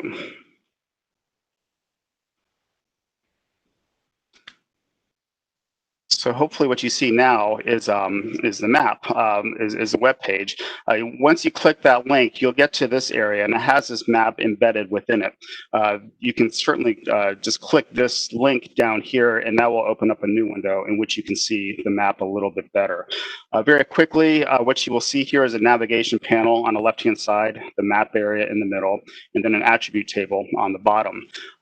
If I look at the layers that are included in this map, you can select different items in order to see on the map. The first is the high capacity transit stations themselves. You'll notice that when I click that, you'll see each one of They're color coded. The brown are Metro Rail, the blue are commuter rail, the purple are light rail, the red are combined either BRT or streetcar, and then important to note is a green one called multimodal. That refers to any transit station that has more than one type of transit mode provided. A perfect example is right here at Union Station, close to the COG building, in which we have Metro Rail and commuter rail, as well as streetcar serving this area. So that will show up as green in your map.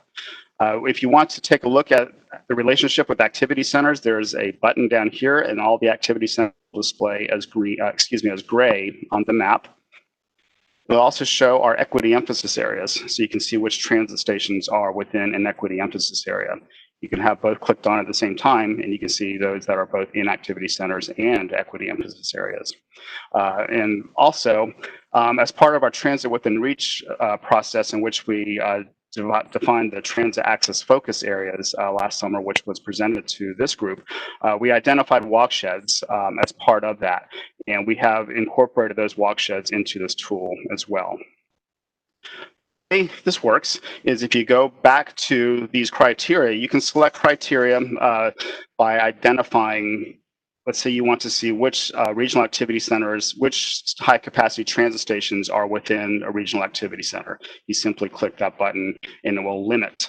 It will show those that are only contained within activity centers. And as you do that, and as you go through these different criteria, this data table down here will change. This identifies all the station areas that are linked to the criteria that you select. So if you notice, it says 225 features selected down here. Those are all the transit station areas, high capacity transit station areas in the region. If you want to look at just those that are in activity centers, that number decreases to 203. For planners, what's interesting about this is you can export this into a CSV file and import that into Excel, and you can do your own sort of analysis with it. In addition to the activity centers, as I mentioned, you can also select those that are within equity emphasis areas. You can also select those that are within a particular jurisdiction, such as the city of Alexandria, and it will zoom to the jurisdiction in which you are selecting. So a couple case studies, I'll run through real quick, just a couple use cases. Let's say I want to see all of the transit, high capacity transit in Frederick County. I would select jurisdiction, and then I would drill down to Frederick County.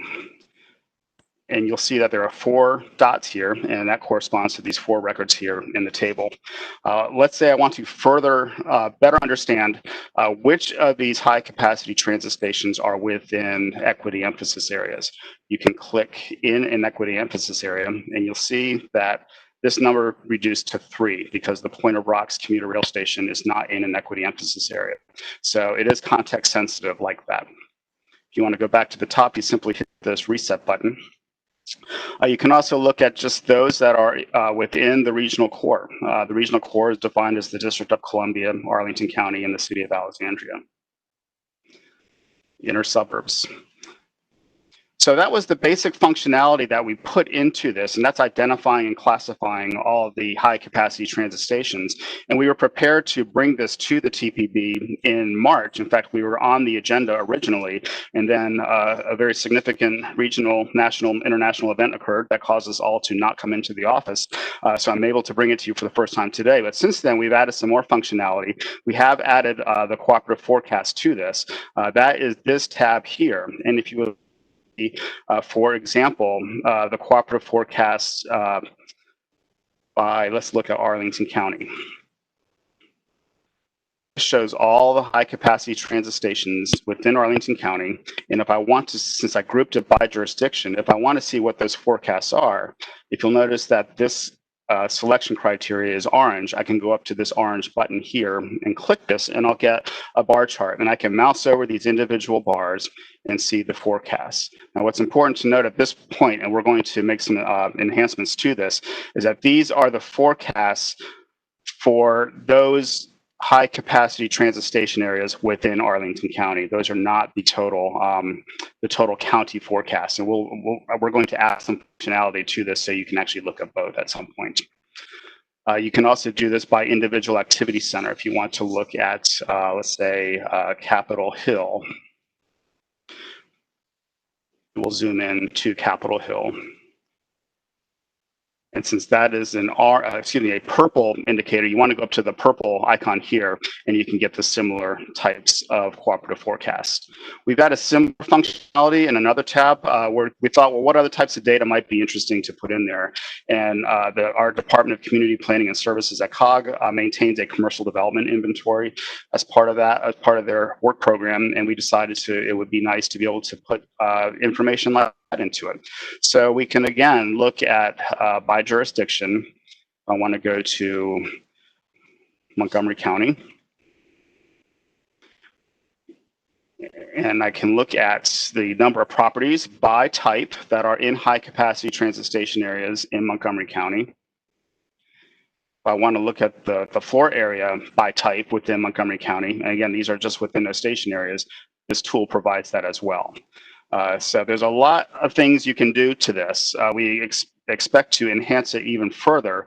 One important note I will make is that this final tab, this technical overview, is an embedded PowerPoint. So once the user is in there, if they have questions about how to navigate certain aspects of this tool, they can go into that tab and do that. I can probably spend 20 more minutes talking about this if you want, or I can stop here and I'll be happy to answer any questions. But before I do want to thank Charlene Howard on my staff who did all the development of this tool. Jessica Muir on our staff as well did a lot of the back-end data development and support. John Kent in the Department of Community Planning and Services really helped us a lot with the forecast and the commercial development data as well. Thank you very much. Thank you, Tim, and thank you for compressing that presentation into the time that we had. I really want to make sure that we get to the CAC update. So are there really any relevant questions, anything that's burning right now that we can't address later? Okay, great. Thanks, Tim. We're going to move on. Thank you very much. We're going to move on to our last information item for today, and Brian Hayes is sharing a set of proposals to help update the structure and process used to convene our Citizens Advisory Committee. No action needed today, but we will be acting on this next month. So Brian, please. Thank you so much. Greetings once again. Given that we have just a few minutes left in the meeting, I will go through this presentation fairly quickly. If you'd like more detail on the recommendations, I encourage you to review the memo for this item. Also, feel free to reach out to me. Some members of board staff have already reached out, and I welcome a dialogue. Following today's presentation, staff will work to finalize these recommendations based on the input that we hear today and after this meeting. Our hope is that the board will approve final recommendations in November. Next slide. The Citizens Advisory Committee, or CAC, has a long history at the TPB. The committee was first established by the board in 1992. In 1999, the committee's current structure was formalized through a board resolution, and the operating procedures were codified in 2007 and 2014 participation plans. Next slide. Given that the region and the TPB has changed a lot in the last 21 years, staff thinks that now is a great time to update the committee, especially now that the board has approved the participation plan. It is important to note that the CAC has been highly engaged and made a positive impact at the TPB over these years.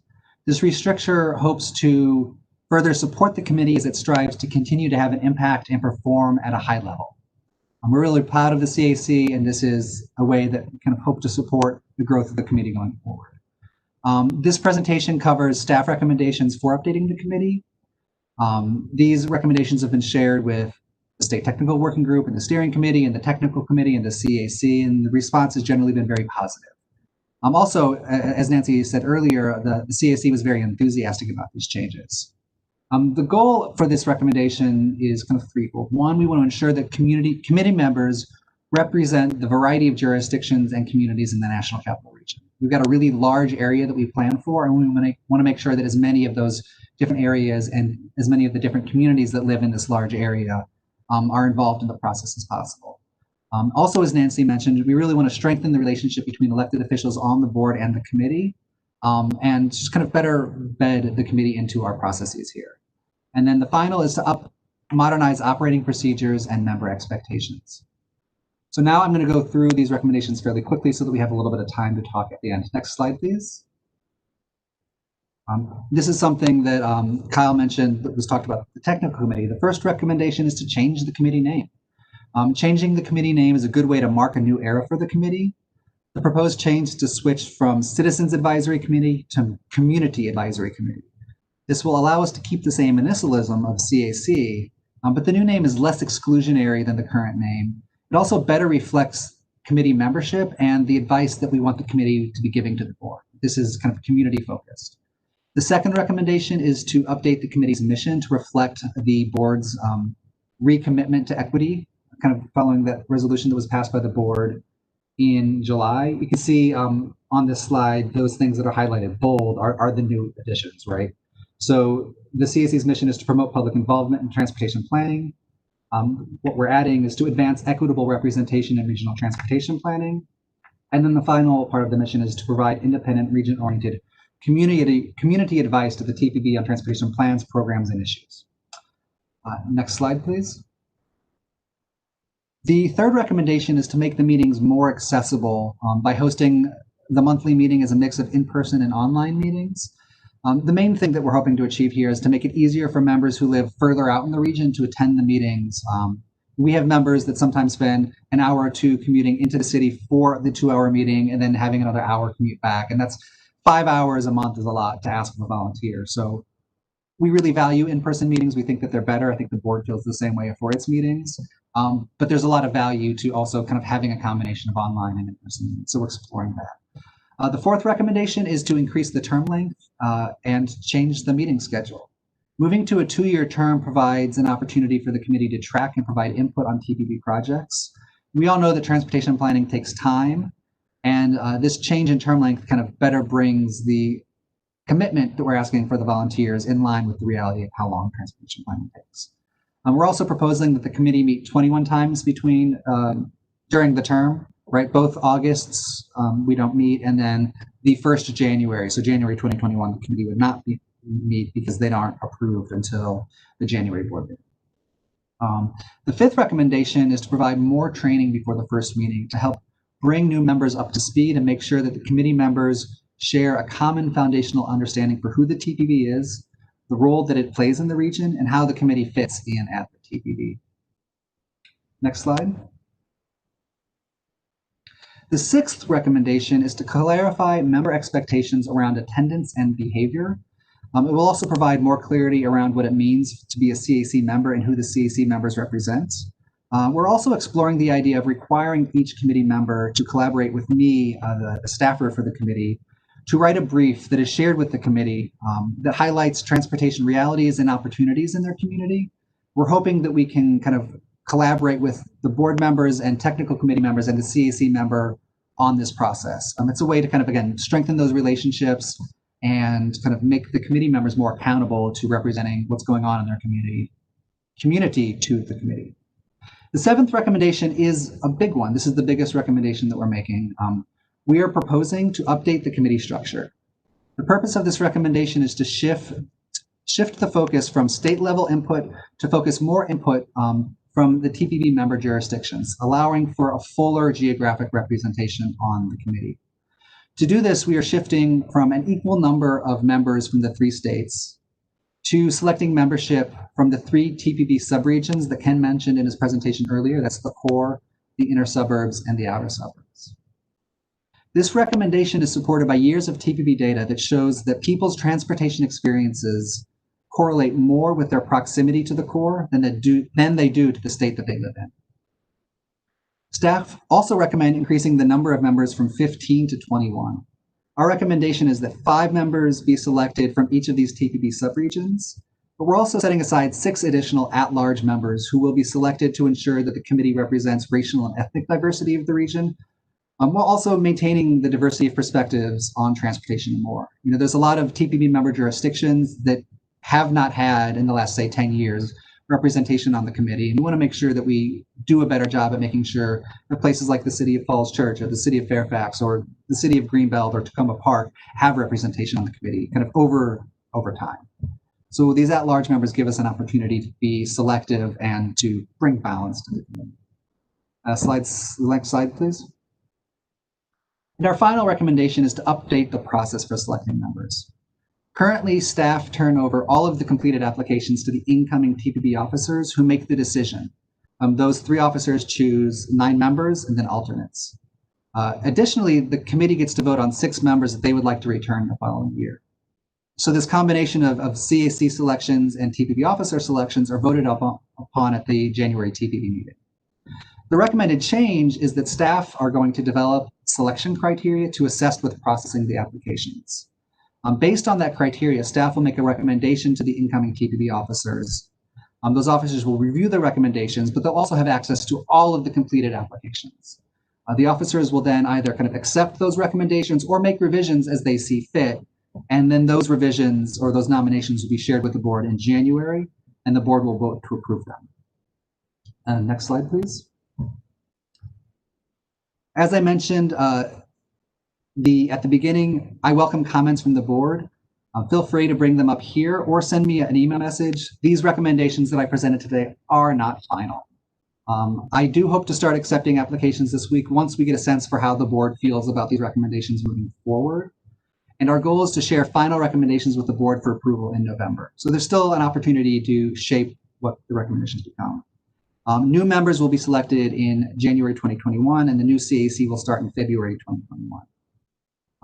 And so I guess next slide, Sergio. That is my quick presentation. We've got a few minutes left. So if anyone has any questions, turn it over to the chair. Thank you, Brian, and thank you to everybody, especially the CAC members that have had input into this improved plan. I will entertain any burning questions, but again, feel free to communicate with Brian between now and the next meeting so that we'll have a good package to approve. Madam Chair, this is Kanik from the City of Alexandria. Go ahead, please. Brian, thank you for the presentation. For your for recommendation number 7, using the core sub areas, can you send it? Does the memo have more detailed information as to why we're going to do it this way? I understand that there's more similarities between the inner suburbs and DC, if you will, but I'd like to see some of the hard data that you were using in addition to, you know, traditional representation and how many people have come from Arlington, DC, Alexandria, that type of stuff. Sure. I'll let Kanti speak to this in a moment. I will say that the core and the outer suburbs have about the same amount of population as the inner suburbs. And so one of the things that we were wanting to correct is overrepresentation of some areas. And by balancing it through this kind of selected members and at-large members, we can choose a committee that reflects that diversity. And the memo does have more information, but Kanti, do you want to take a moment? Sure. I think there's more information in the memo, and we'll reach out to you, Mr. Aguirre, as well with the questions that you're asking, particularly in the context of what is there today. Today, we don't look at the other aspects of the regional core. It is just by state. Maryland gets so much, DC gets so much, Virginia gets so much. I don't believe that the state political, geographic, jurisdiction boundaries control much of the travel experience, transportation needs, and mobility needs and priorities as much as the shared common experience. So that's the idea, to bring in, and as you saw in Ken's presentation on the regional travel survey, you see not just the population distribution, but the kind of modes and their travel experience and travel priorities and travel needs.